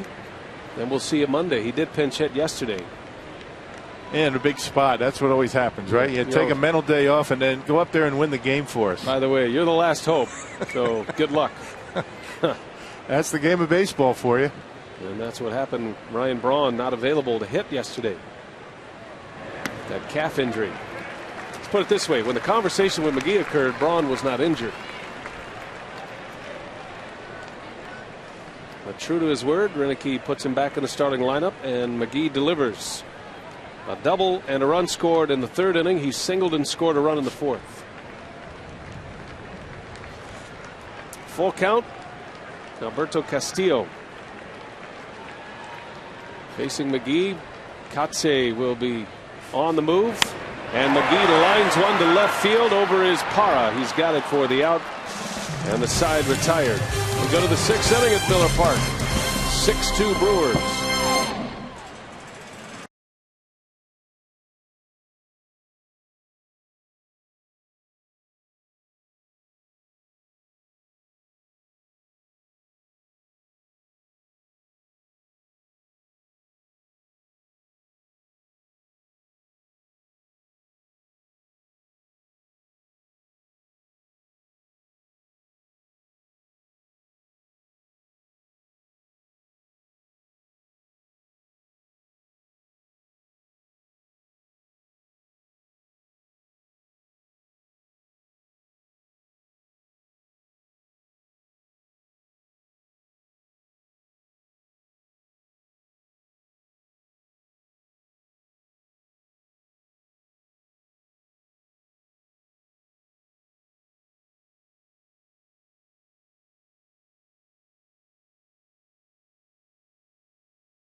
Slam by pitcher Sean Markham. And that is the difference right now. 6-2 as we go to the sixth inning on a beautiful day at Miller Park. Justin Upton will lead off. And no doubt about Upton's power. He is the Diamondbacks' All-Star, and he hit a 478-foot home run against Chris Carpenter this year. That was back on April 12th. Carpenter's never given up one that far, and Upton showing some of that impressive power. Upton had a huge month of June. Almost as good a month as Prince Fielder had. Earning him a spot in the All-Star game. Fielder has the only home run longer than Justin Upton's this year. That home run he hit in Houston.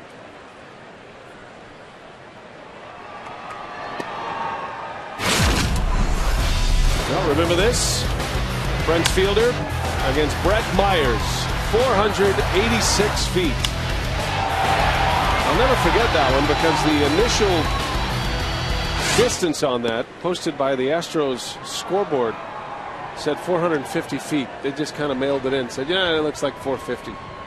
And then they actually went out and measured it, lasered it, however they do that, 486 feet. As Upton lines one to left, a base hit. So you have a matchup of two guys standing together at first base now with the two longest home runs of the year in Major League Baseball. What it must be like to hit one that far. Yeah.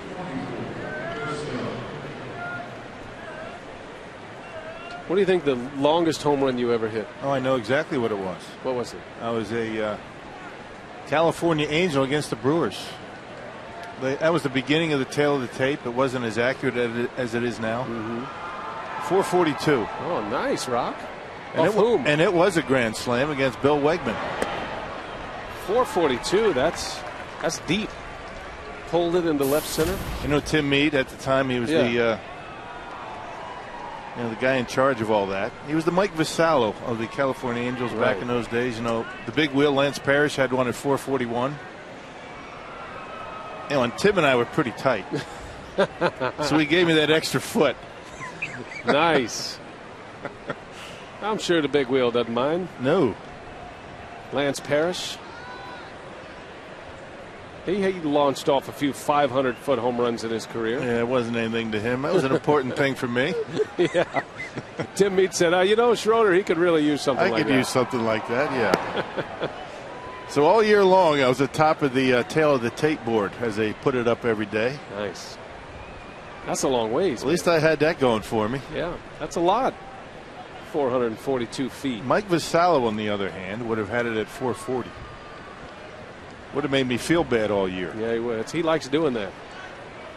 He does, doesn't he?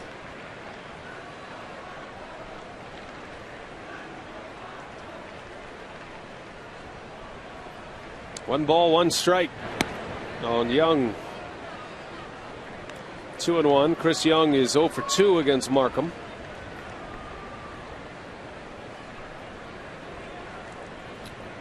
Now the Diamondbacks scoring both of their runs on homers. Solo homers. Miguel Montero in the 4th. And Willie Mo Pena pinch hitting in the 5th inning. A short start for Daniel Hudson. Goes just 4 today. Markham a little frustrated. Now behind in the count, 3-1.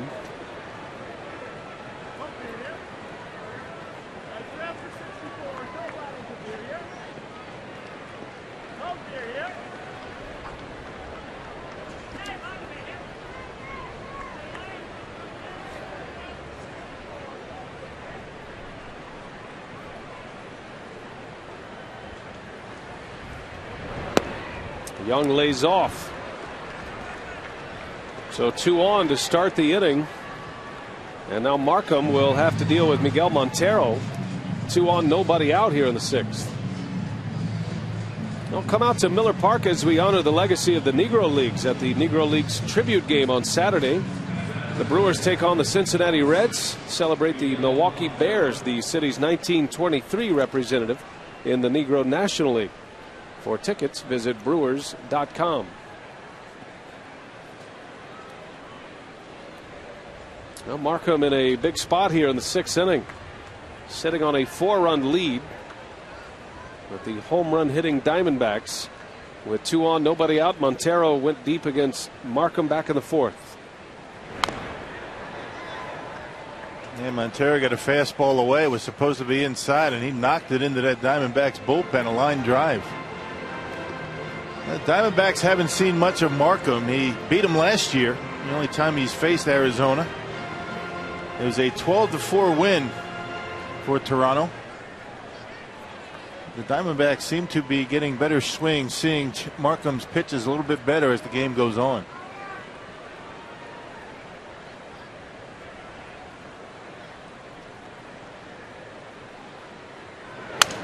Broken bat. Fielder goes to second for 1. The return throw is in time.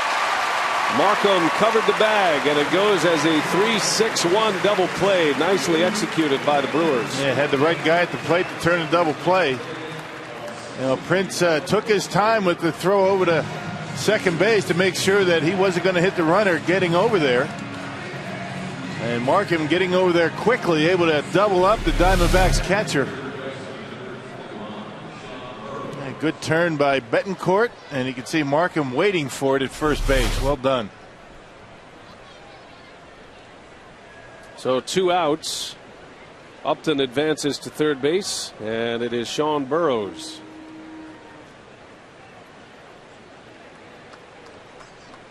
Burroughs returning to the major leagues. Had a substance abuse problem. There's a great article written by Jim Capel about Sean Burroughs and his comeback. Very Josh Hamilton-like return. Don't know about his success at the major league level yet like Hamilton, but he was a long way away from the major leagues last year. Matter of fact, in that article by Jim Capel, Burroughs was quoted as saying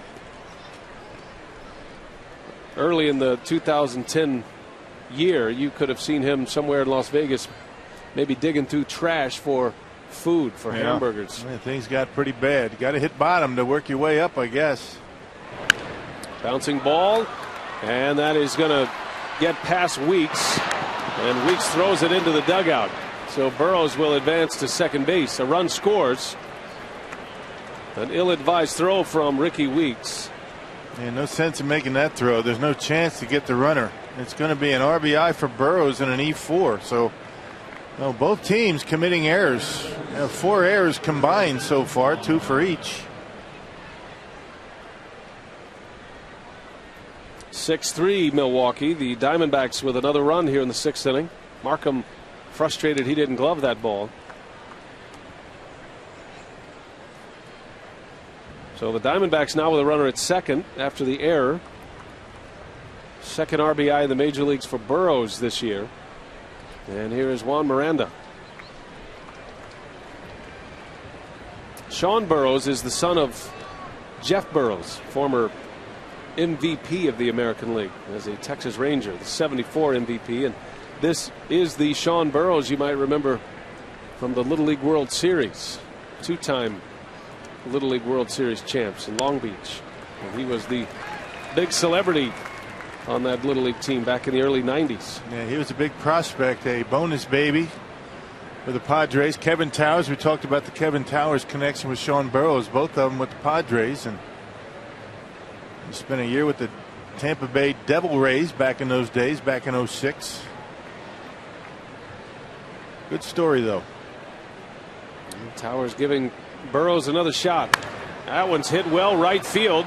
That is going to be over the head of Corey Hart. Another run is coming in. Burroughs will score as Miranda doubles.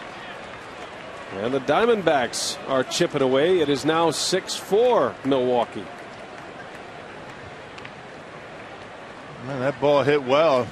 Off-speed pitch up in the strike zone. And well, it looked as though Markham was going to be able to get out of this inning after that double play, but back-to-back RBI base hits. That pitch right down the middle up in the zone. And Miranda, who has been struggling this year, coming in at a little over 200, able to double off the wall to drive in another run. So back-to-back 2-out base hits have the Diamondbacks right back in the game. Quick trip to the mound for Rick Kranitz, the Brewer pitching coach. That base hit by Miranda snaps an 0 for 17 streak at the plate. And he has made it a 2-run game. The Diamondbacks will bring the tying run to the plate as LaTroy Hawkins begins to get loose. 2 outs in the inning. 2 runs in for Arizona and a strike from Markham.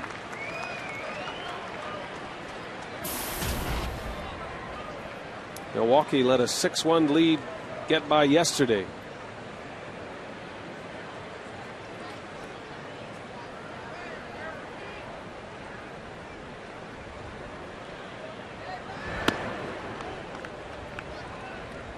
Hara singled off Markham in the 3rd. Man, you got to figure it's not fatigue for Sean Markham. He's only at 84 pitches. And he should feel pretty good. He's having a tough time getting the ball down right now. Little tapper. Markham makes a play. And the side retired. So Markham bends. The Diamondbacks have made it a game again. 2 runs in. It's 6-4 Brewers.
Presented by the Wisconsin Lottery, reminding you to please play responsibly. By Airtran, go, there's nothing stopping you. And by the Miller Lite Vortex bottle, taste greatness. Hello, everybody back home. It's Corporal Boucher here in Camp Leatherneck, Afghanistan. I just want to give a shout out to all my friends, my family, and I want to say, go Milwaukee Brewers! Woo! Corporal Boucher, enthusiastic from Afghanistan, and we appreciate that. It's going to be good for a couple of runs at least, right? I hope you're having a great 4th of July, wherever you are. 6-4 is our score. The Brewers lead by 2. The new pitcher is Micah Owings. He's had some good success out of Kirk Gibson's bullpen this year. 3rd pitcher for Arizona. Hudson went 4. Castillo a scoreless 5th inning. Now it's Owings.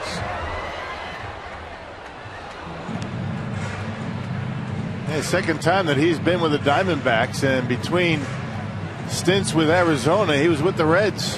Well, this is a guy that got a pretty good arm but can swing the bat. I mean, he's more known, I guess, for his offense than his pitching, although he's having a pretty good season on the mound.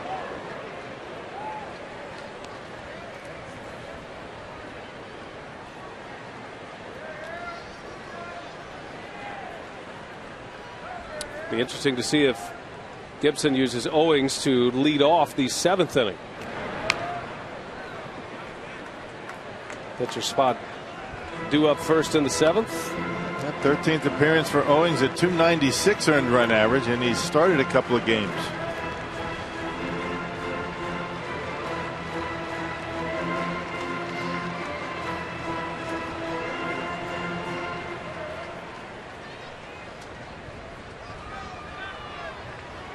2-2 to Lucroy. He fouls it right off his foot. Craig Counsell will hit next for Milwaukee. So Markham with 6 innings here today. 4 runs in on 7 Diamondbacks hits. Markham will leave in line for the victory. And Markham did most of the damage with his bat with that grand slam home run in the 4th inning. Lucroy, a bouncer to short. Stephen Drew with a good arm makes the play for out number 1.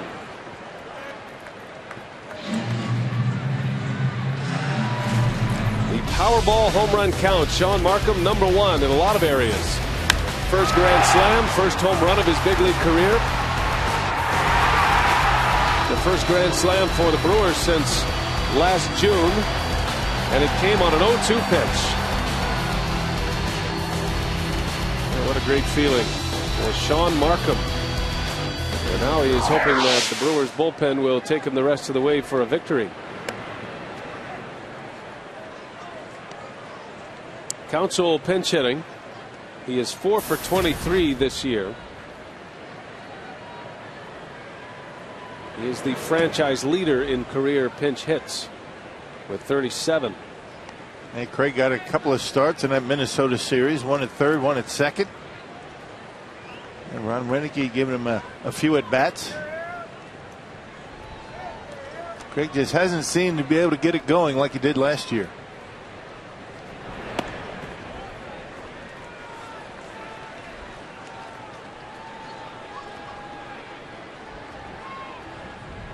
Counsell 0 for his last 21. Trying to reach for the top of the order, Ricky Weeks.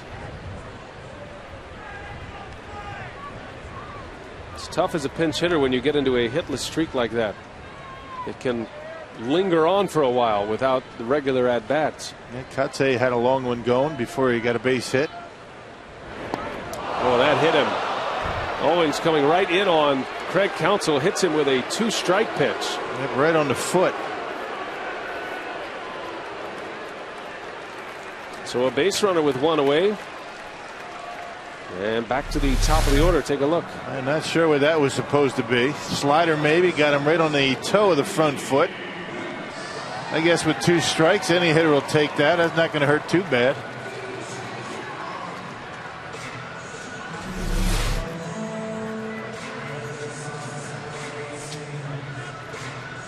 So a man on for Weeks.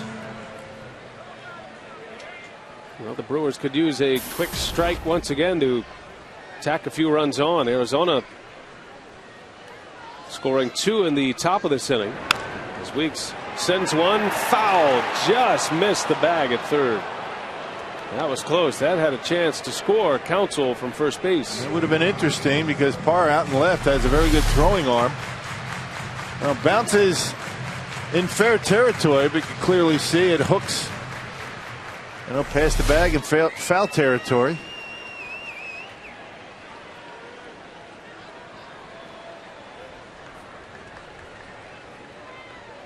Ricky singled his last time up in the 4th inning.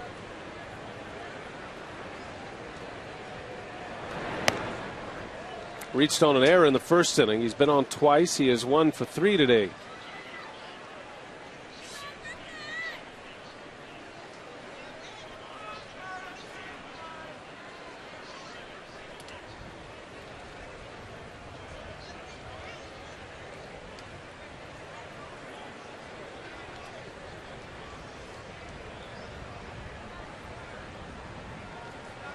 Ricky Weeks told Prince Fielder if Prince asks him to be in the home run derby, he will definitely participate. We should find that out tomorrow. Well, that would be quite a scene if you not only would have 2 Brewers in the home run derby. Fielder gets the choice, but he'll be diplomatic about it. He already said he is going to choose Matt Kemp for sure, who is the National League home run leader. But here are 2 guys that grew up together. They've known each other since they were 12 years old. And to be on a big stage at the home run derby in Phoenix next week. Yeah, you figure nothing really is going to affect Ricky Weeks. I mean, he's not going to be nervous, and if you've ever seen Brewers batting practice before games, Ricky Weeks would be an excellent choice. That's for sure. He hits them as far as Braun and Fielder easily. Right.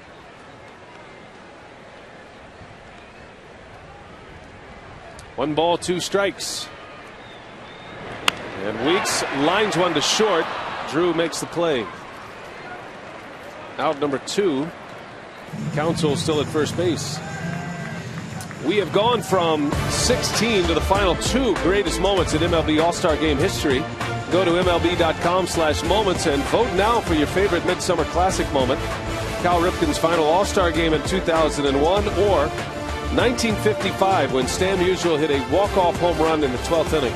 Tune into the 2011 MLB All-Star Game Tuesday, July 12th, 7 Central on Fox to find out who won. Who are you going with, Rock? Cal Ripken or Stan Musial? Stan the man, probably. But that Cal Ripken scene was a great one. You can't make that stuff up. I mean, it just happens, doesn't it? In Seattle. Yeah. I remember that was a game Alex Rodriguez took his position at third base, moving Cal Ripken over to shortstop for one last appearance at the shortstop position.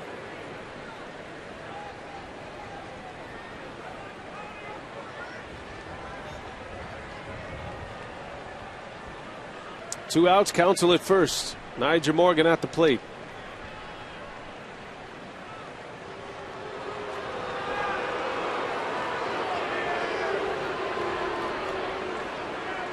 Well, for the second straight game, the Brewers have had an early 6-1 lead. A 5-run 4th inning yesterday, a 5-run 4th inning here today. Hoping for a better result than yesterday in Minnesota.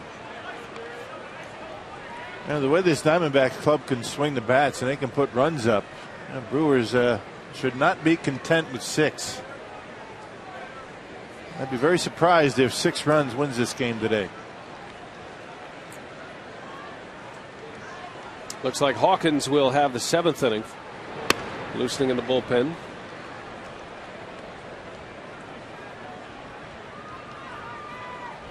Nigel Morgan reached on an infield hit his last time up after he lined out in the 3rd inning.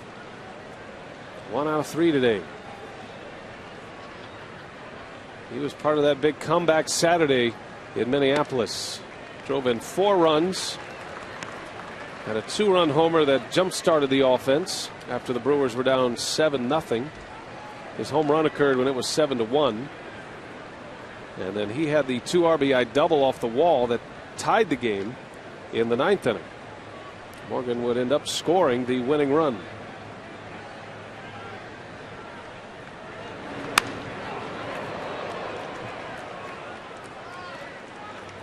And if you were a betting man and you said that Nigel Morgan would be close to a cycle, who would have guessed he was a single short of the cycle? That's right. Of all things. Just ran out of innings.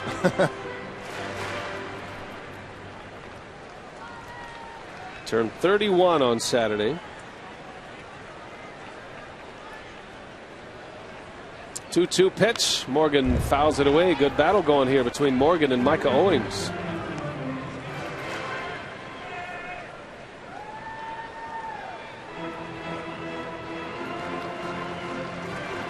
Corey Hart would be next if Morgan can reach.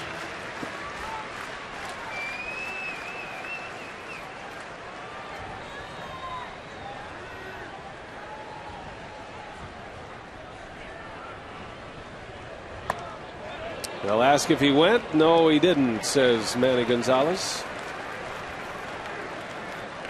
And the count goes full. Able to check his swing. That'll give Counsell a head start at first. Outfield playing pretty shallow against Nigel Morgan. 3-2 pitch. Counsell goes and a base hit center field. Counsell will not challenge the arm of Young. Good battle there for Nigel Morgan. 2 hits today, 2 for 4 at the plate. he extends the inning for Corey Hart. And the hardest ball that he hit all day ended up being a double play. That line drive back to the pitcher that was caught. An infield hit, and vintage Niger Morgan just slapping one back through the middle on a high fastball. Got down on the count early, able to fight his way back and get the base hit.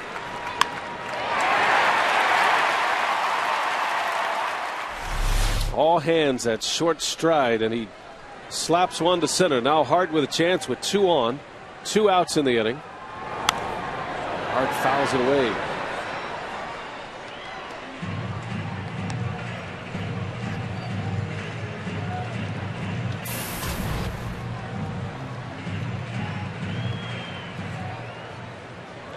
Hart with an even 200 at bats now. Remember, he missed the first month.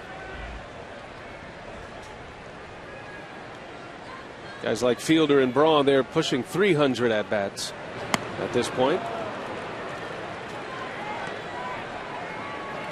So Corey with 8 home runs, now 9 home runs after his long ball in the 4th, and 23 runs batted in.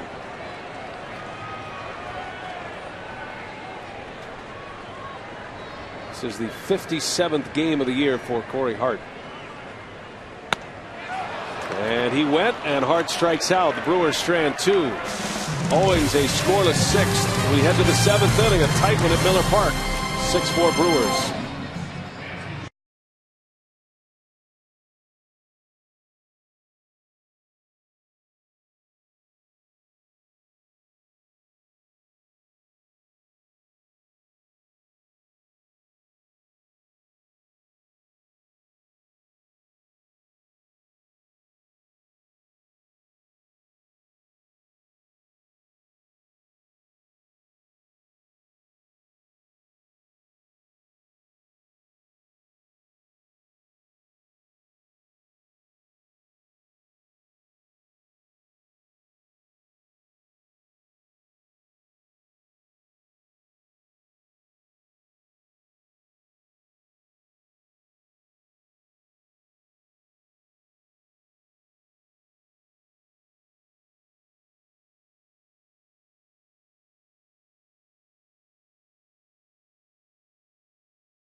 There are a lot of home runs like we talked about before the game.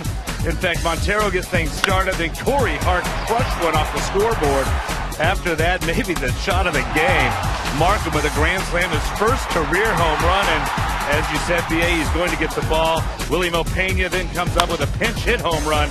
And right now, the Brewers lead us 6-4 as we go into the 7th inning. But a lot of fireworks going off here on this 4th of July, and we knew it was going to happen. Yeah, no question about that. The 2 top home run hitting teams in the National League doing just that today. 6-4 our score as we head to the 7th, and LaTroy Hawkins is coming in to pitch for Milwaukee. They face a pinch hitter in Ryan Roberts. You see the numbers for Hawk, and the 7th inning is his. You get Hawkins for the 7th, Cameron Lowe for the 8th, and then you hope to nail it down with John Axford in the 9th. And Hawkins has not allowed a run since his first appearance of the year. 22 consecutive scoreless outings. Ryan Roberts takes a strike. Cameron Lowe yesterday went an inning and a third. One of the benefits of having Takashi Saito back in the bullpen, although Renicky will be very careful with him in his early outings after his return. He does give you another arm down there as Roberts sends one back up the middle, a base hit. Just like that, the Diamondbacks again bring the tying run to the plate. Yeah, that's right. It might be Saito in the 8th. You never know. There are some options that Renicky has not had throughout the season. Good to have Saito back. He threw well his first time out.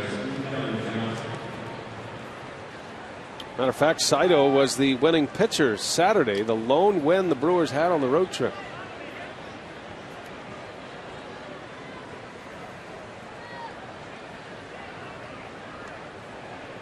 So here is Kelly Johnson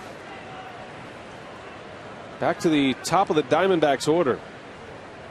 A power hitting second baseman, Kelly Johnson. Bouncing ball. Weeks is over. He gloves and he fires, and it's in time for the out. Ricky covered a lot of ground there. First out of the inning. Roberts ends up at second base. Well, Johnson picking on that pitch early. Jammed him just a little bit, did Hawkins, and Ricky making a nice throw over to first base, taking his time, not rushing in the throw. Anytime you get jammed up there at the plate, it takes a little bit longer to get out of the box. It was a good play by Weeks. And it'll be Stephen Drew now. Hitless today. He's 0 for 3.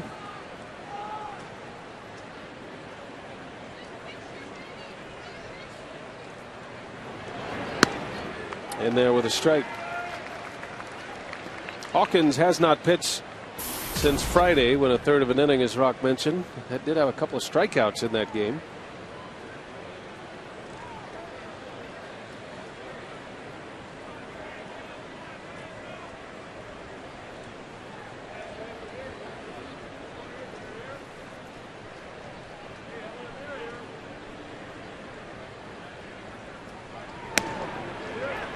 Oh, and 2 the count on Stephen Drew. Yeah, Hawkins has had pretty good command lately. Keeping the pitches down in the strike zone on the corners. And has been very careful with that slider, saving that pitch for a put-away pitch. Slow to return after shoulder surgery last year.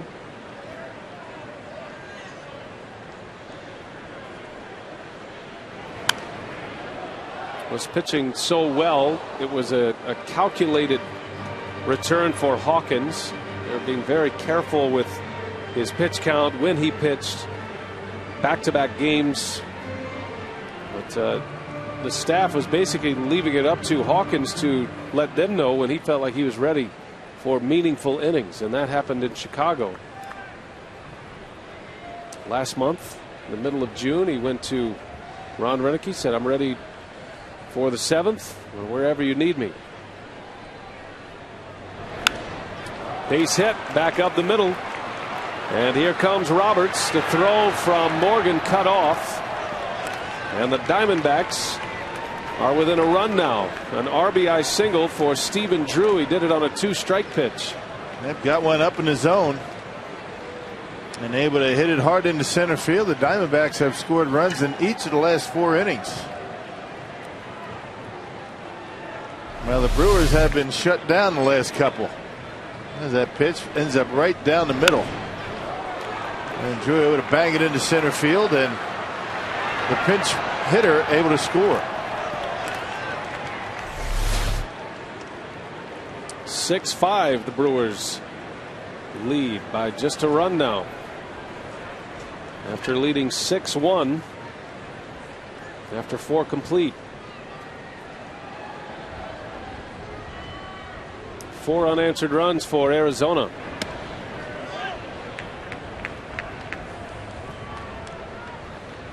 Well, the power in this batting order is coming up. Justin Upton, followed by Chris Young.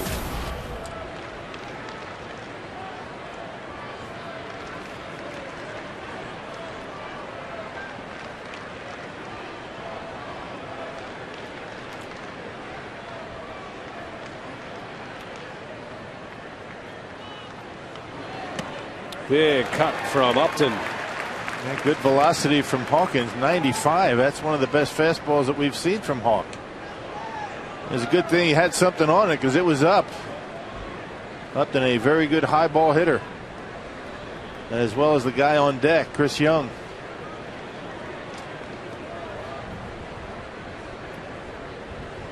39-year-old Hawkins and the 23-year-old Upton.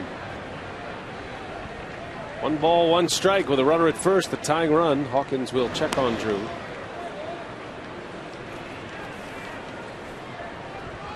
Upton selected as a reserve for the National League All-Star team, his second All-Star appearance, and he'll be the unofficial host in Phoenix, Arizona for the All-Star game next week.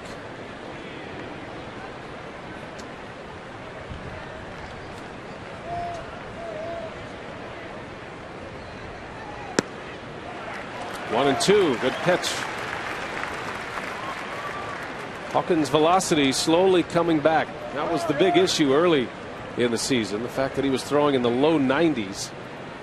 And while he said his arm felt fine, the surgically repaired shoulder didn't bother him. There was no velocity in there, not the kind of velocity that Hawkins needs to survive. And that's what he was known for when he was having his big seasons out of the bullpen. Big fastball, using it up in the zone. The 1-2. And a foul out of play into the net. Now you can get away with high fastballs at 94 to 96, but when you're down around 91, 92, major league hitters can get a piece of those, hit them hard.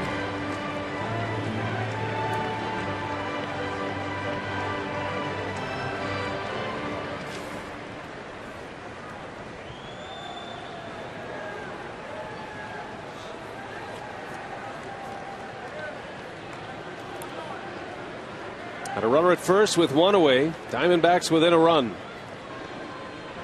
And Upton takes one high. Ball 2.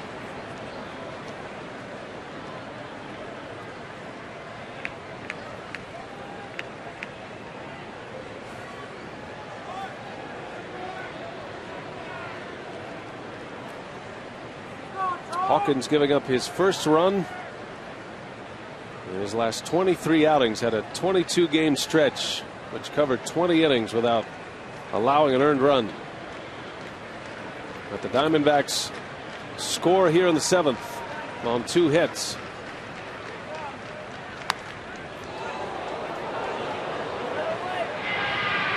I tell you, either Hawkins is finding about 3 or 4 miles an hour here today, or that gun here at Miller Park is a bit hot. That last one at 97. He hasn't been anywhere close to that this year.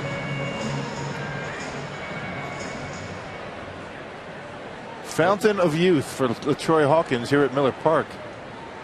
Thanks to the surgeon's scalpel. Well, judging by the swing from Upton, got the fastball by him. You see a lot of pitches up in the strike zone and away against Upton. See what he does with him here.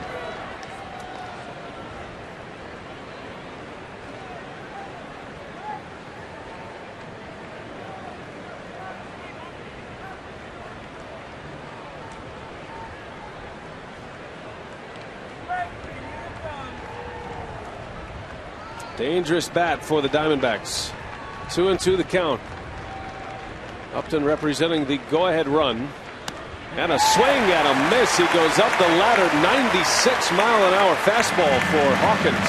And this time it was up and in. Just not able to get the barrel of the bat on it. You have to start that bat very early to get to a big fastball up and in. It was supposed to be away, but a good miss by LaTroy Hawkins. Up and in, getting Justin Upton. Well, that is a welcome sight indeed. Power out of that bullpen. 2 outs, and here is Chris Young. Young is the Diamondbacks leader in home runs with 16. Has 46 runs batted in. Also a club high.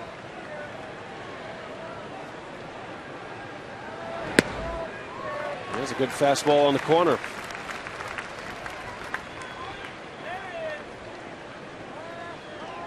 And Chris Young in his earlier days was a guy that pulled everything. Most of his power comes to left, but he has learned as he's gone along to drive that ball back into the middle and the right center.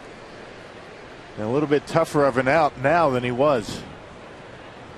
Young's coming off a big series in Oakland. Had 5 hits in the series, including a home run and 4 RBIs.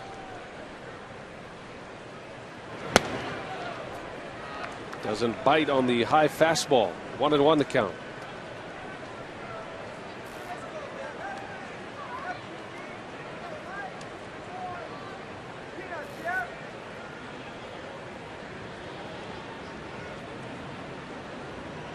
Most of Young's home runs have come at Chase Field this year, 11 of his 16. Only Fielder has more home runs with 13. 1 ball, 1 strike, and a flare foul. Fielder will give it a look. That is in the seats.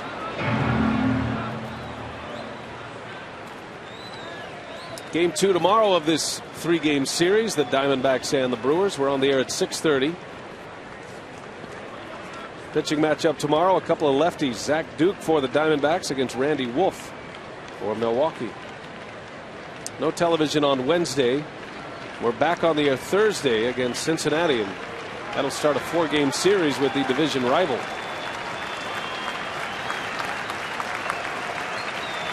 Crowd trying to help out LaTroy Hawkins. 2 outs and a runner at first. Got him down in the count. A ball and 2 strikes. Bouncing ball to Betancourt. Goes to second, and the inning is over. The Diamondbacks chip it away, though. That is 1 more run on the board. They are now within a run, 6-5 Milwaukee. And in special recognition of the military, USAA now presents the singing of God Bless America.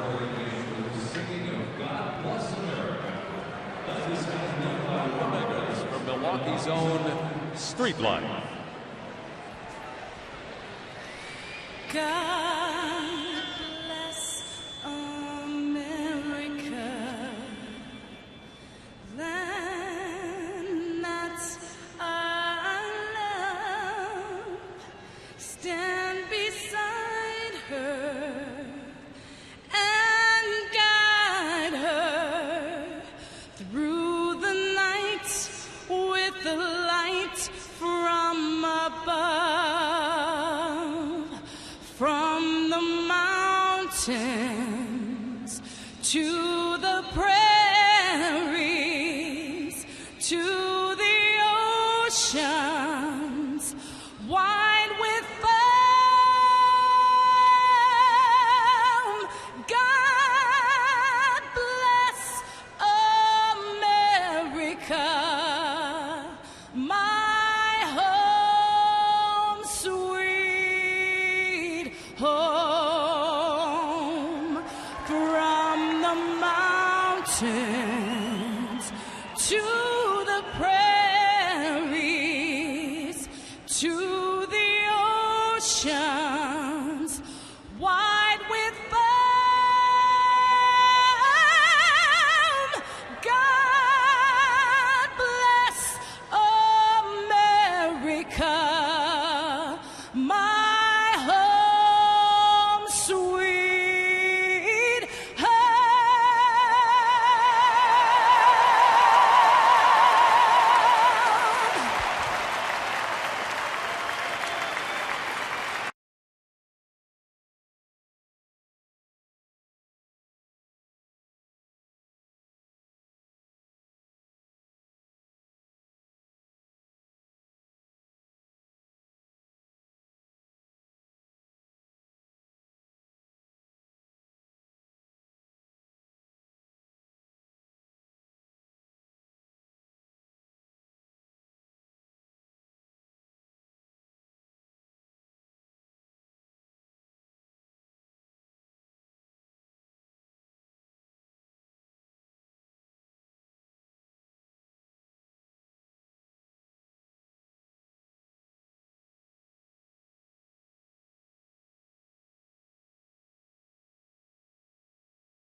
4th of July baseball here at Miller Park, and Prince Fielder on the first pitch rips one to right field for a base hit.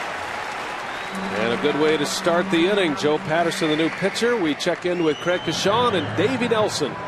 All right, B.A., thanks much, Prince. Nice start here to this inning. Brewers are going to need some tack on runs, no doubt. A lot of fireworks, Davey. How do you see this one panning out based on the last 2 games? Well, over the last 2 games, it boils right now down to which bullpen is going to be able to hold the opposition. All right, the starters giving up the home runs in this game. We're getting set for Brewers Live post-game. Hopefully the Brewers can hang on here and start our post-game coverage with a bang here on the 4th of July. B.A.? All right, thanks, Craig and Davey. Brewers Live to follow. The Brewers looking for their 30th home win of the year. The best home record in baseball. And it will be put to the test. A bouncer. Burrows has it to second for 1. The turn in time. A double play. And the Brewers just continue to struggle in the 5 spot in the batting order. Betancourt put in that spot here tonight or today, and he is 0 for 4. Now, 35th game for Joe Patterson, the second and last left-hander out in Kirk Gibson's bullpen. A 289 earned run average. Good numbers for Patterson, and an opponent batting average under 200. Well, once Fielder got the base hit, the Brewers put themselves in the advantage with a right-handed batter against Patterson. But Betancourt bounces into a 5-4-3 double play. Now Patterson with 2 outs facing Kotze. Kotze singled against the left-hander Castillo back in the 5th.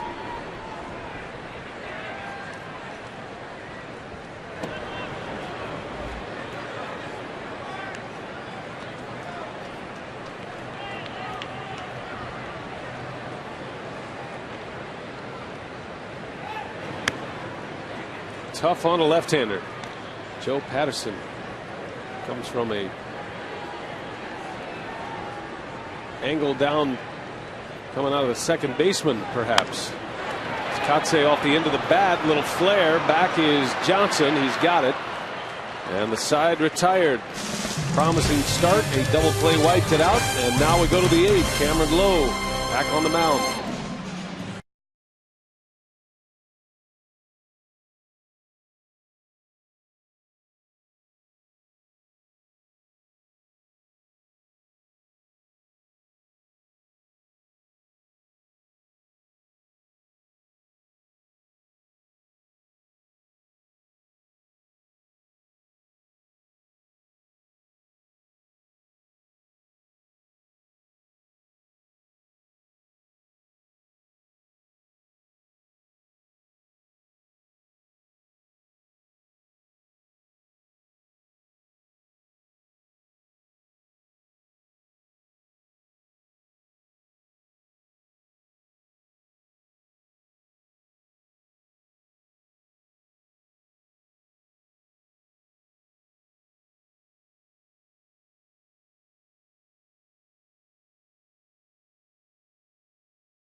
Yeah, we saw some very good teams, but we didn't play well. I wish we would have played well and then matched up with some really good teams. That would have been fun to see.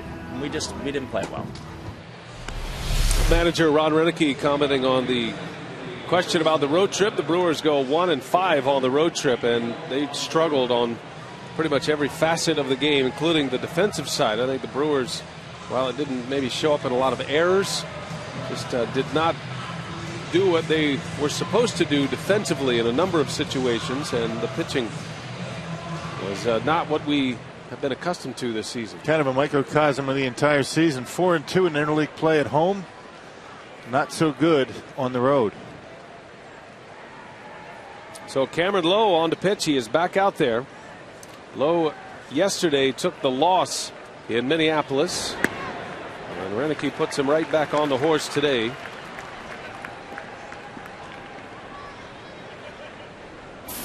It's a 7th inning comeback for the Twins. Lowe pitched a scoreless 8th inning yesterday after he got the final out of the 7th. Yep, 44 appearances now for Cameron Lowe, and that's good for second all alone in the major leagues this year. Well, he has had a lot of work so far. The long shadows coming in through the panels here. Advantage pitcher.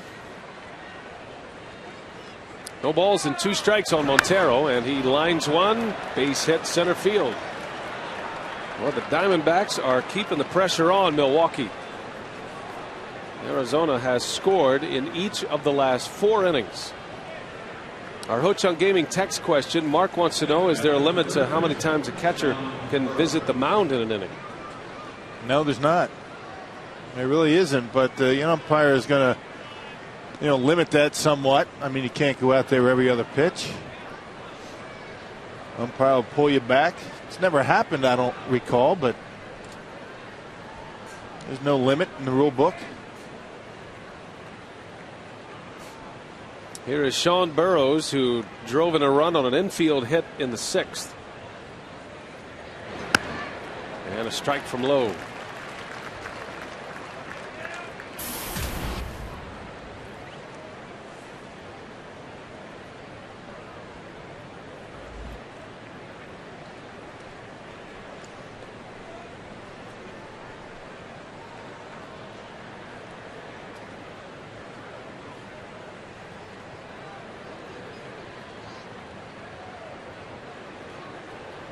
Brewers looking for a double play. The runner goes. Hit and run is on. Burroughs lines one to left.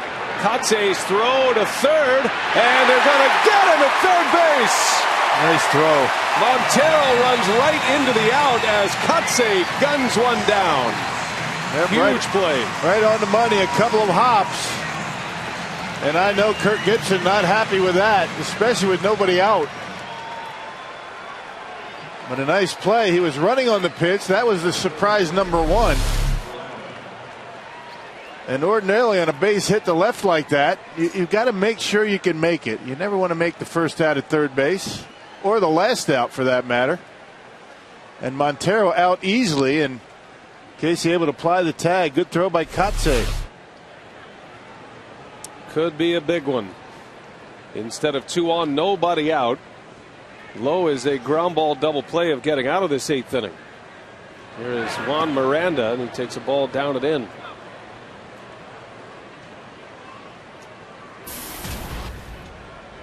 Well, Montero had the play right in front of him. And Kotze, an accurate throw to get him easily.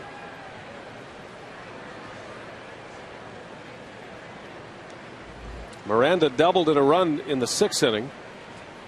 Sean Markham's final inning. Markham went 6, gave up 4 earned runs. He is in line for his 8th win.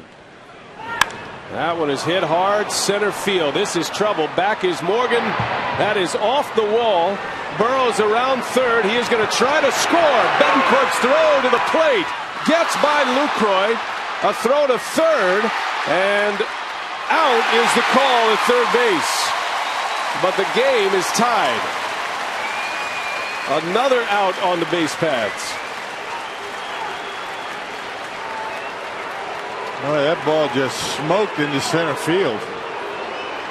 Not exactly sure where the third base umpire Manny Gonzalez was. I mean, he was out in left field.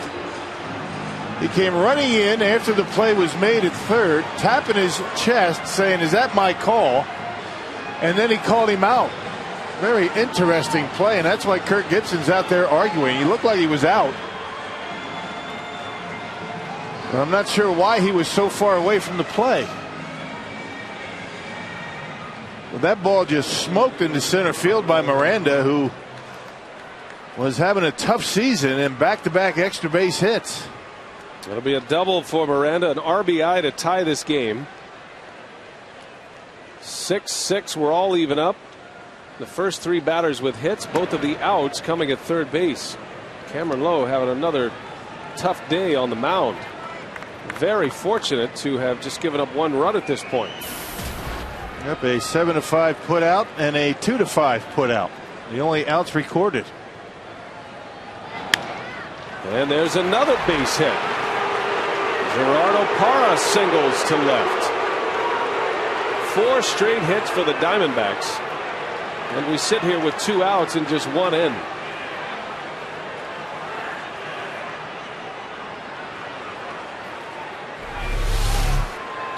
Take you back to the double by Miranda. A throw that got away from Lucroy. They had a chance at an out. Now where's the umpire? I mean, where's Manny Gonzalez, the umpire? Right about there. He's going to start running in. He's going to tap his chest. You still don't see him. And finally he's going to come in. He's way back. I don't know why he's at third base. Why is he so far out of, from the play? Taps his shoulder. I'm not sure why he does that, and then he calls him out. Well, Ron Renneke is going to make a double switch here, trying to get the final out of this 8th inning. Cameron Lowe is in a pitching slump right now. His last 2 outings have been rough ones. The Brewers have let a 6-1 lead get away once again. Still tied. Axford coming in.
They have scored 5 unanswered runs, and for the 2nd consecutive day, the Brewers have let a 6-1 lead get away. A double switch. Carlos Gomez will come into play center field, and Nigel Morgan moves over to left.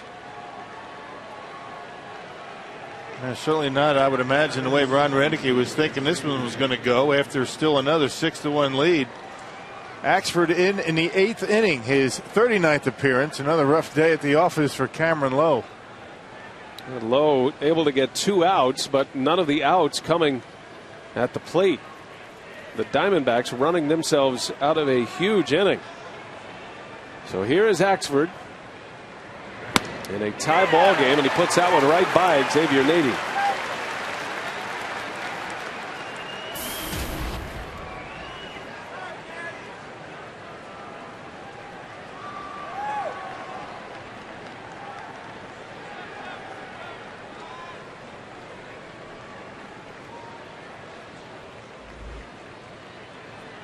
Nady, the pinch hitter.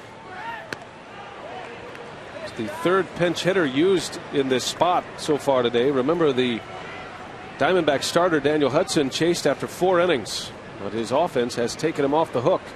2 guys left for Kirk Gibson, Willie Bloomquist and Henry Blanco, the backup catcher.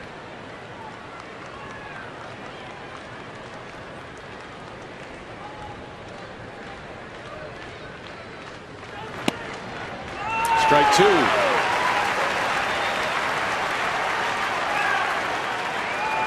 Looking ahead to the bottom of the 8th, the Brewers will have the bottom of the order. Casey McGee, Jonathan Lucroy, and Carlos Gomez.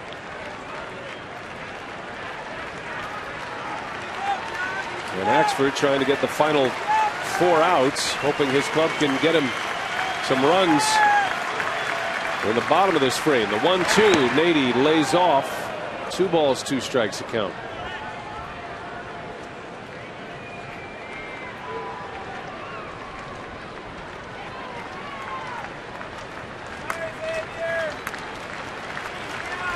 Nady as a pinch hitter, 4 for 17 this year.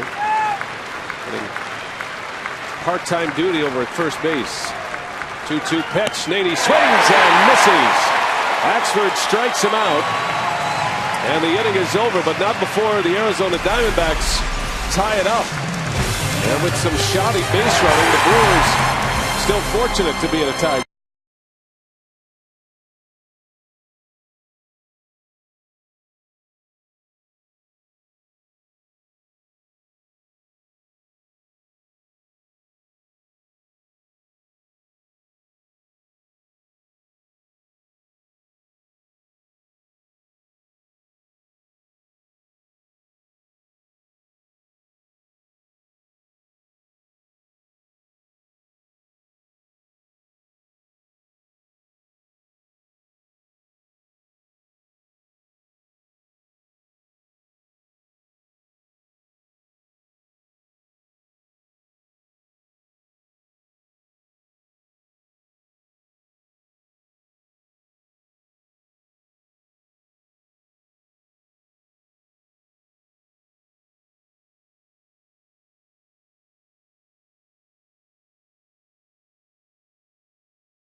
Fourth of July fireworks, and you figure with the 2 top home run hitting teams in the National League, you'd see it today, and we have 4 home runs in this game. Montero went deep in the 4th. Corey Hart put the Brewers back ahead in the bottom of the 4th inning, and then Sean Markham, an unexpected home run, a grand slam, made it 6-1.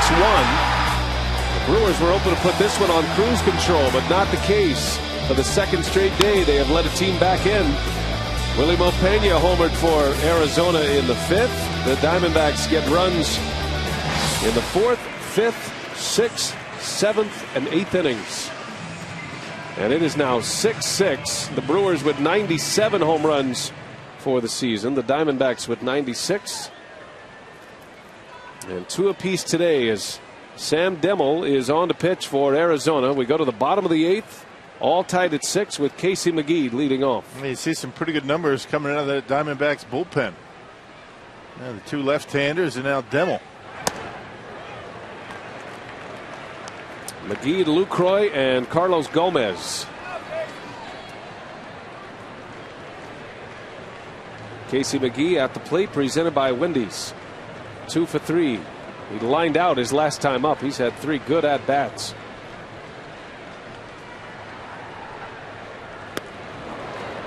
One ball, 1 strike. And Casey trying to knock one out of here.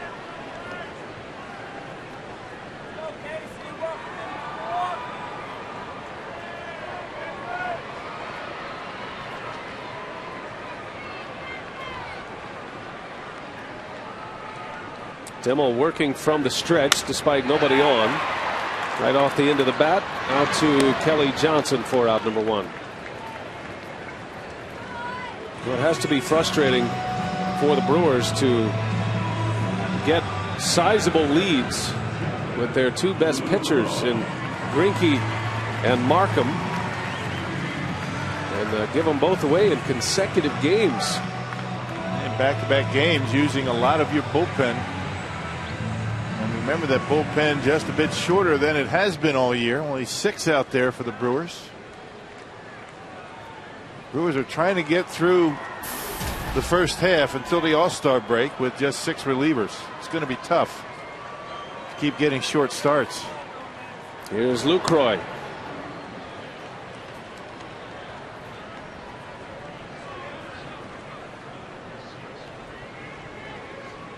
Well, Cameron Lowe goes a third of an inning, gives up 4 hits and a run. Axford finishes off the 8th and will come back out for the 9th. Lucroy gets sawed off. Easy play for Johnson, out number 2.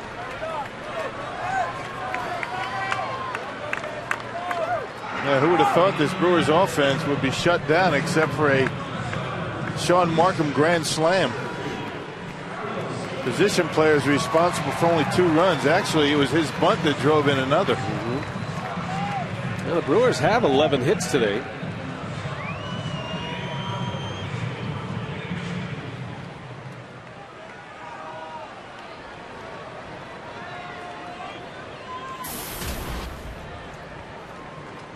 Well, here is Gomez, his first at bat. He came in on the double switch.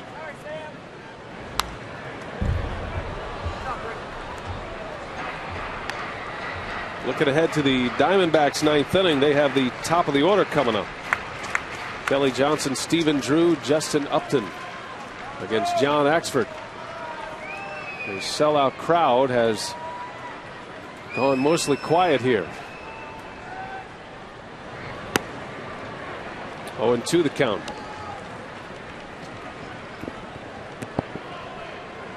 $41,622 the official attendance. 12th sellout of the year for the Brewers here at Miller Park.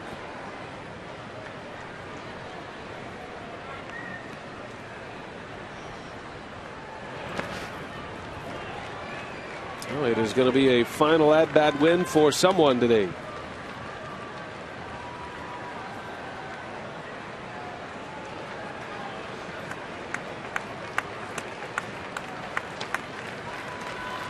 Gomez with 6 homers, 17 RBIs. Down in the count, a ball and 2 strikes. And it evens at 2-2.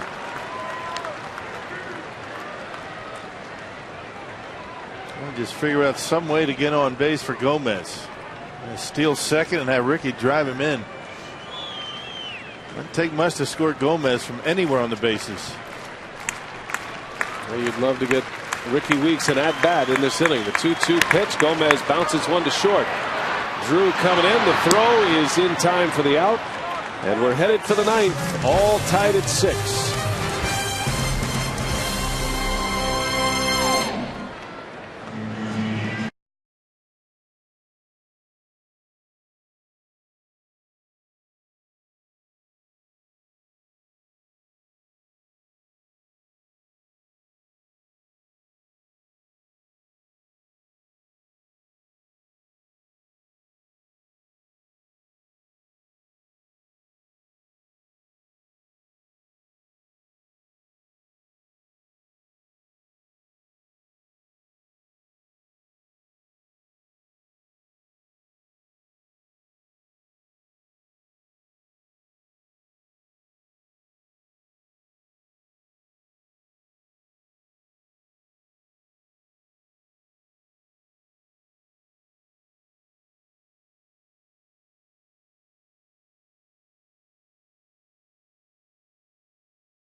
And here we go to the 9th inning, all tied at 6. The Diamondbacks and the Brewers. First game of this 3-game series. Axford finished off the 8th inning with a strikeout on Nady, and now he will start the 9th. Top of the order coming up. Kelly Johnson leads off, and he drops a bunt down. This is a good one. Fielder Axford grabs it, and Johnson beats it out. An infield bunt single. Man, couldn't have rolled it out there any better than that. That was a nice bunt. Man, kind of in no man's land. Nobody really sure who's going to get it or who's going to cover. You got to figure Axford's got to be a nightmare to try and bunt on, but Kelly Johnson able to drop down a beauty. Axford made it relatively close, though. That was a nice play picking it up. He had the only chance at Johnson, and by that much Kelly Johnson beats it out. And the go-ahead run is aboard. We'll see if Drew is up there to bunt now. 4 straight innings the Diamondbacks have had their leadoff hitter on. And the Diamondbacks have scored in the last 5 innings to chip away at a 6-1 deficit. Drew had an RBI single in the 7th.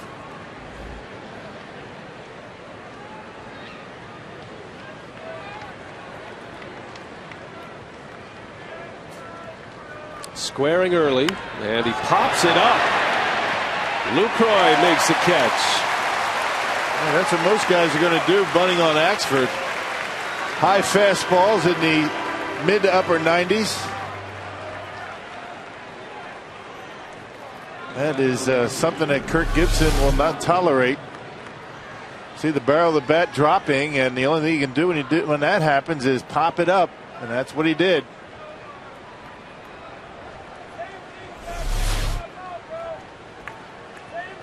Now 1 gone. The Diamondbacks running themselves out of an inning last inning. Now popping up a bunt.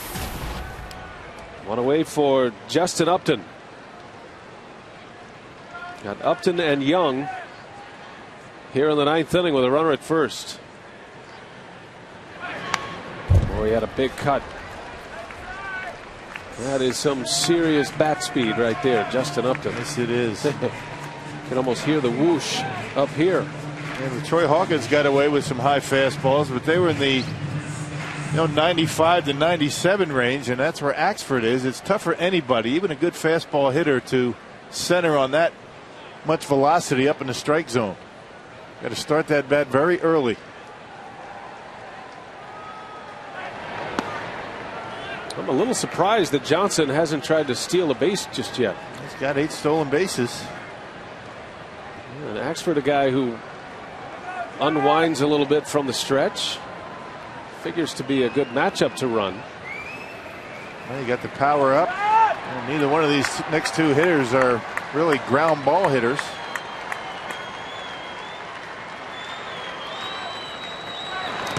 That gets by Lucroy. And Johnson around second base. He advances on the wild pitch. Oh, that is not what the Brewers needed.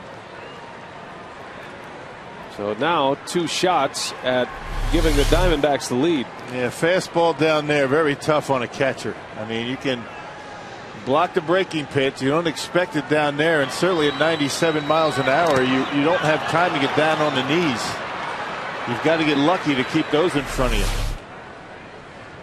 Go ahead, run in scoring position now. Johnson with good speed. Axford behind Upton, 2-1. On the corner, 2-2 the count.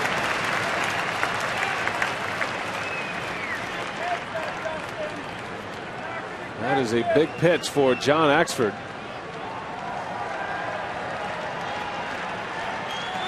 Gets him back in it.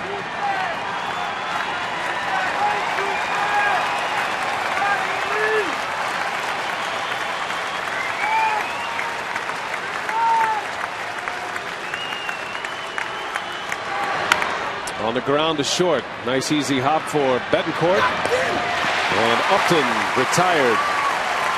Johnson has to hold his ground at second base. 2 outs in the inning.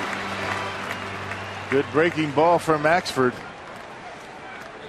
Able to take enough off it to have Upton out in front.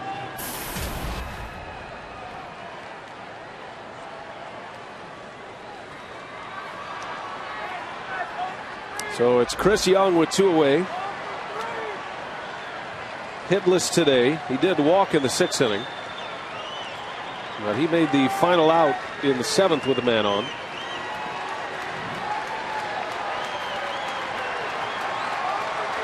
Axford trying to go an inning and a third here today.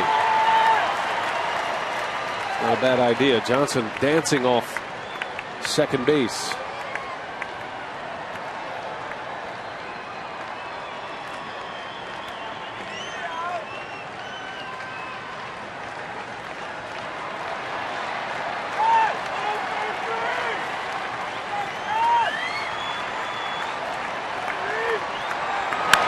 Line drive left field. That is a base hit, and this is going to score a run. Chris Young gives the Diamondbacks the lead. 7-6 Arizona.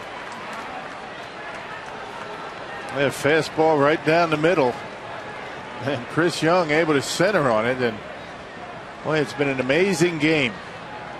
That's now 6 straight innings that the Diamondbacks have picked up a run. Chris Young looking fastball, got it, and got the bat head out on it and hit a rope in the left. If Niger picks that cleanly, it might be close at home, but he didn't. And the wild pitch cost the Brewers a run. Arizona leads, and a swing and a miss from Montero.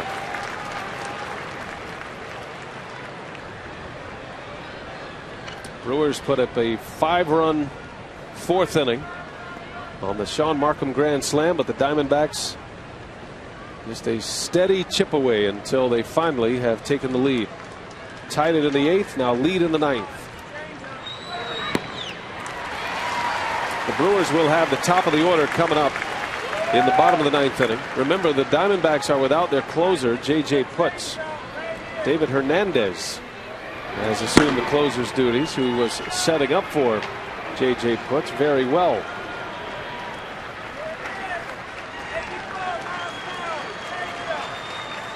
Oh, 2 to Montero. Runner goes. Lucroy's throw hits Young, gets into short left field. Young's going to end up at third base. That'll be a stolen base and an error.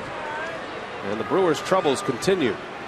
They have 3 errors for the Brewers, and that'll be a throwing error on Jonathan. Trying to make up for a pretty good jump. And the only thing ordinarily that happens when you try and rush your throw to second is you throw it away.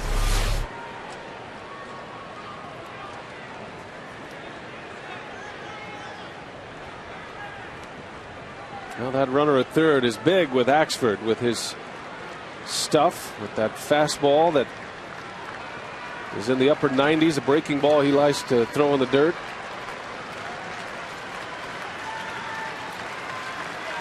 The 1-2 to Montero, and he doesn't chase.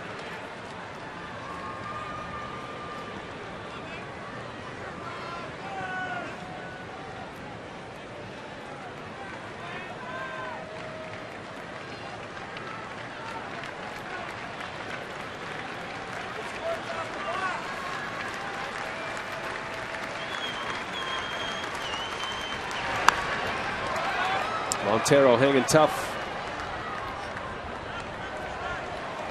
Montero has 2 hits today. He homered back in the 4th inning, put the Diamondbacks on the board first. Or rather, tied the game. It was the first run for Arizona, his 10th homer. And a single in the 8th inning.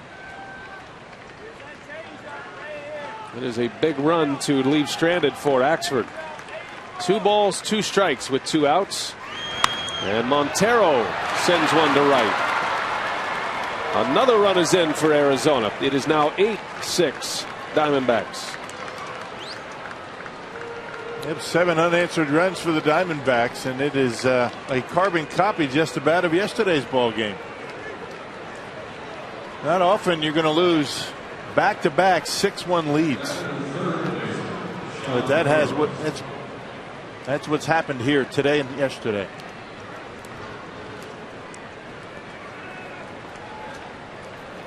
And it'll be Sean Burroughs.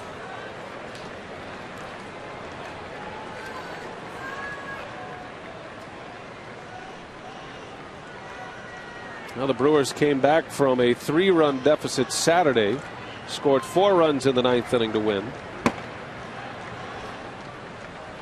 The lone win on the road trip. And suddenly having a hard time finishing off games from the bullpen.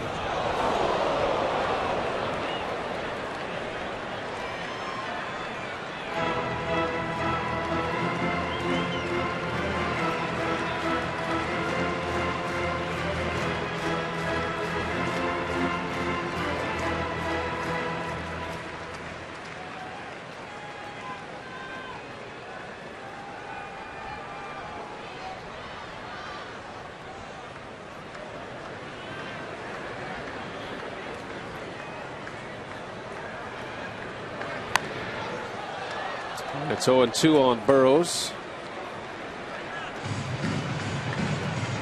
Burroughs and Kevin Towers go way back to their days in San Diego. Burroughs was a first-round draft pick by the Padres in '98 and looked like a star on the rise. He was in the big leagues quickly. He was 21 years of age when he was in the major leagues, but out of the big leagues at 25, out of baseball 3 years after that. And here he is at 30 getting a second chance. There's another base hit. So the Diamondbacks was chipping away. Boy, this has been an incredible turnaround. Arizona now has 17 hits in this game. That is the 4th hit of the inning against Axford. And decision time for Ron Renicky. And the Diamondbacks had 1 hit through the first 3 innings. All this damage really coming from the 5th inning on.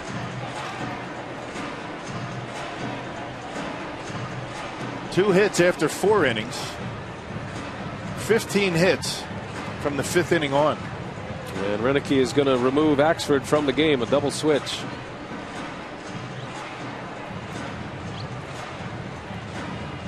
(8-6) Arizona, 2 are on. And we will take a break. A pitching change at Miller Park.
Of attack in place, and look at that box score. 8 runs on 17 hits. Look at the bottom of the order, bottom half. A lot of production from Montero all the way down. And even the pinch hitters in the 9th spot. You had Willie Mo Pena with a home run and Roberts with a base hit. Matt Gamble is going to come in to play left field. It'll be his 2nd career game in left field. He did it last September. As Renicky goes with a double switch, Marco Estrada is on in case the Brewers are able to tie it up. This goes into extra innings. He'll have a pitcher who can give him multiple innings. Morgan will move back to center. Somehow Estrada has to escape this 9th inning. 2 runs are already in on 4 hits against Axford. Estrada threw the baseball very well. He tossed 2 1/3 scoreless innings in relief on Saturday at Minnesota. It was the bullpen really that gets a lot of credit for that come from behind win on Saturday against the Twins. Rough start by Chris Narveson. Bullpen held the Twins scoreless, allowing the offense to get going in the 9th. And it started with Marco. So 2 down, and it's Juan Miranda. 2 for 4 here today. That skips by Lucroy. Both runners will advance, and if it can happen badly for the Brewers, it is happening here in this game. We've seen a stolen base, a throwing error by Lucroy, a wild pitch, and now another wild pitch. 2nd and 3rd for Arizona.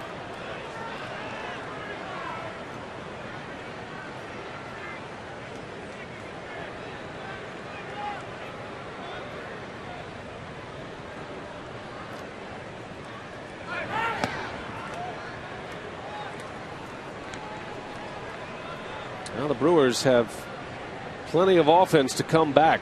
But Estrada trying to keep it at a 2-run deficit going into the bottom of the 9th. You got the top of the order coming up.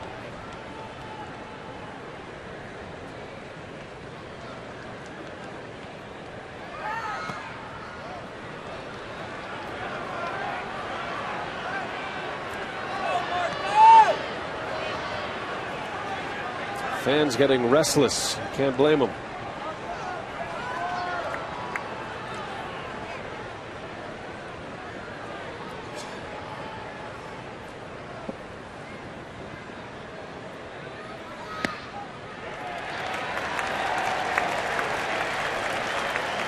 Sean Markham started, went 6 innings, gave up 4 earned runs, hit a grand slam in this game, left with a 6-4 lead. Hawkins gave up a run in an inning, Lowe a run, and Axford now 2. Still 2 that are his responsibility. Full count to Miranda. That's that sneaky fastball from Marco Estrada at 92 miles an hour. That surprises a lot of hitters.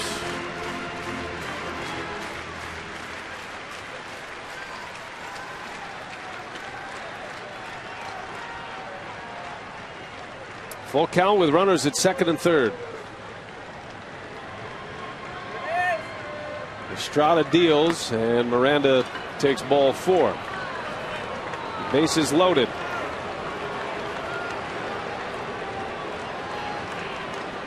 Well, the Brewers need Estrada to get a big out here. Give him a chance in the 9th. You got a tough hitter coming up. Yeah, Parra has been very consistent all year. A good contact hitter.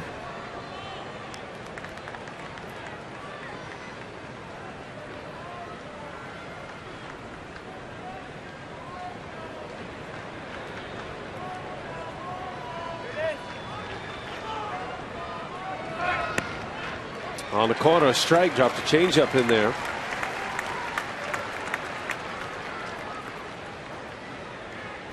Yeah, good numbers with the bases loaded for Parra, almost 500. That's because he's willing to go to left field, makes good contact, doesn't strike out much.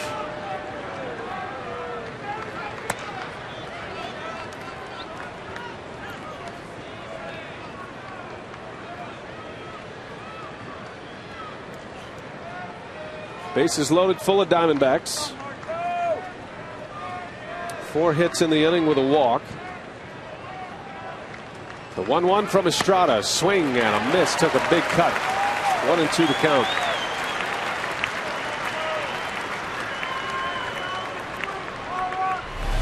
Swings right through that 92-mile-an-hour fastball from Estrada up in the strike zone.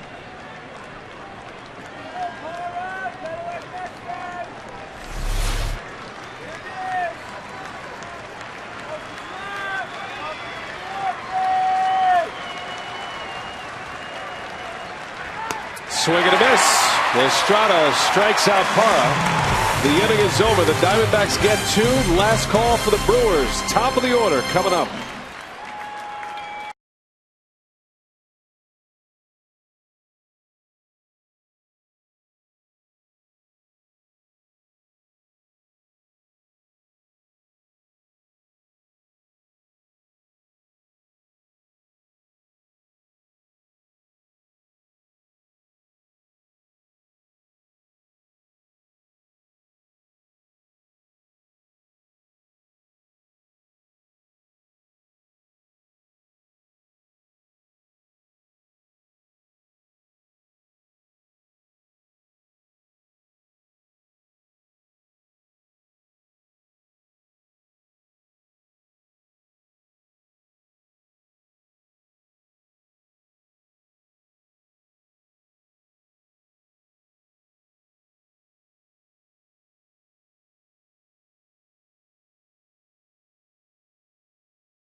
Endings are imposed and inflicted. Back up the middle. Betancourt. Oh my God! My goodness! Did that just happen? Finishes are earned and celebrated. Morgan down the right field line. And the Brook Crew pull one out tonight. Nigel Morgan, a walk-off double. It's the last word. The closing act. The final step. The whole point. We don't remember the start. We never forget the finish. Fielder launches! Prince Fielder! Ball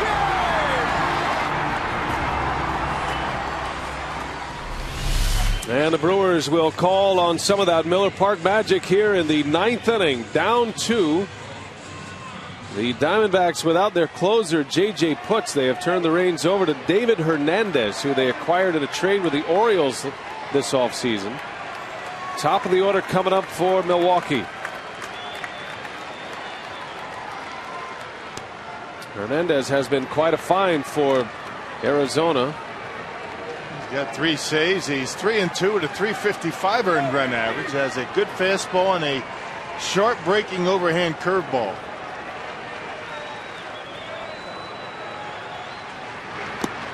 Well, Weeks able to lay off that breaking ball. 1-1 to count. Right part of the order to do it. Remember, Braun is out, not available to pinch hit either. As Putz sits and watches. Got an elbow injury, and they're going to shut him down till after the All-Star break. 1-2 the count on Weeks. Weeks, Morgan, and Hart. If anybody gets on, Fielder would bat.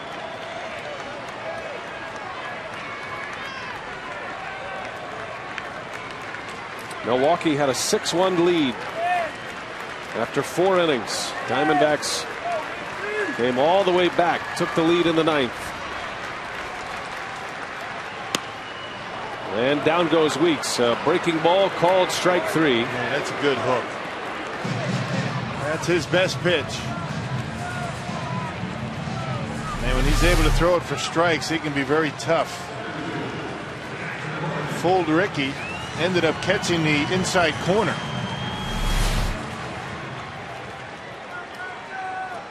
One out here is Nigel Morgan.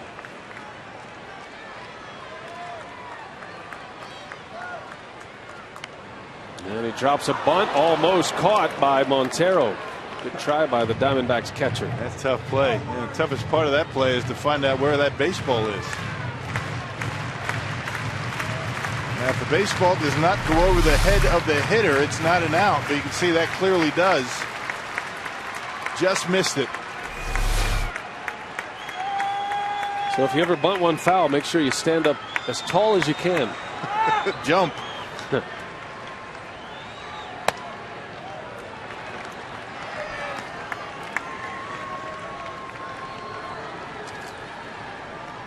Morgan has 2 hits today.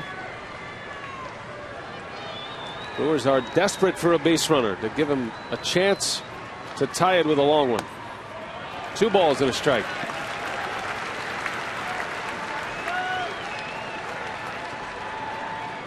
David Hernandez has been a part-time starter, part-time reliever in the big leagues the last couple of years, pitching for Rick Kranitz in Baltimore. Came to the big leagues as a starting pitcher, but he has found a home in the Diamondbacks bullpen this year. Yeah, so you figure the Brewers have a pretty good scouting report on Hernandez. Scouting reports are all well and good, but it really doesn't matter until you get up there and see what his pitches do.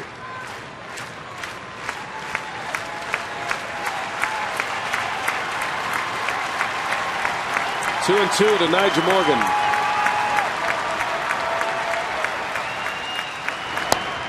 And he misses upstairs. 3 balls, 2 strikes. Big fastball from Hernandez. An upper 90s fastball with that kind of breaking ball, and you can see why he has had so much success. Yeah, as long as he throws the curve for strikes. See what he gives Nigel Morgan. 3-2 the count. Fastball fouled away. Well, you figure Morgan's going to get fastballs. The last thing he wants to do is walk Morgan and bring the tying run to the plate. Got some home run hitters coming up in Hart and Fielder.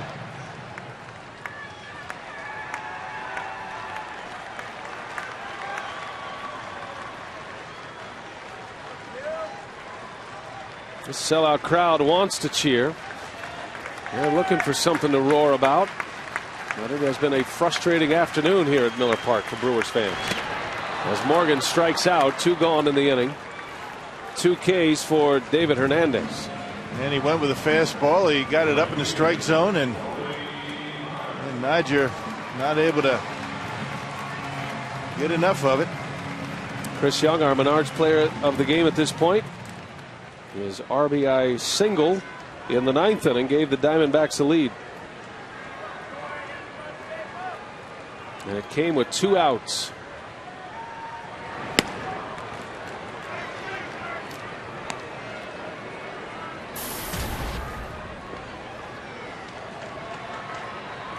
Corey Hart homered off the center field wall, off the scoreboard in center field back in the 4th inning.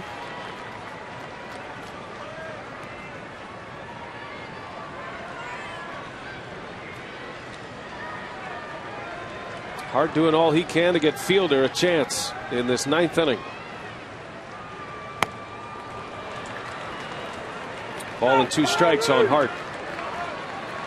And remember the Diamondbacks with no more left-handers in their bullpen, so if Corey can get on, Prince is going to be able to go after Hernandez here. Brewers down to their last strike.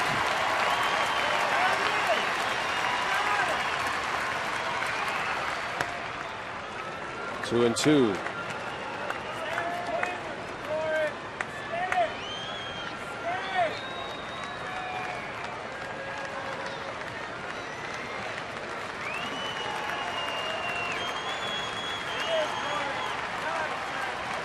Hernandez brings it, and Hart strikes out. The ball game is over. Hernandez strikes out the side, and a very frustrating loss for the Milwaukee Brewers. Let a 6-1 lead get away after 4 innings. An 8-6 loss, and it happens in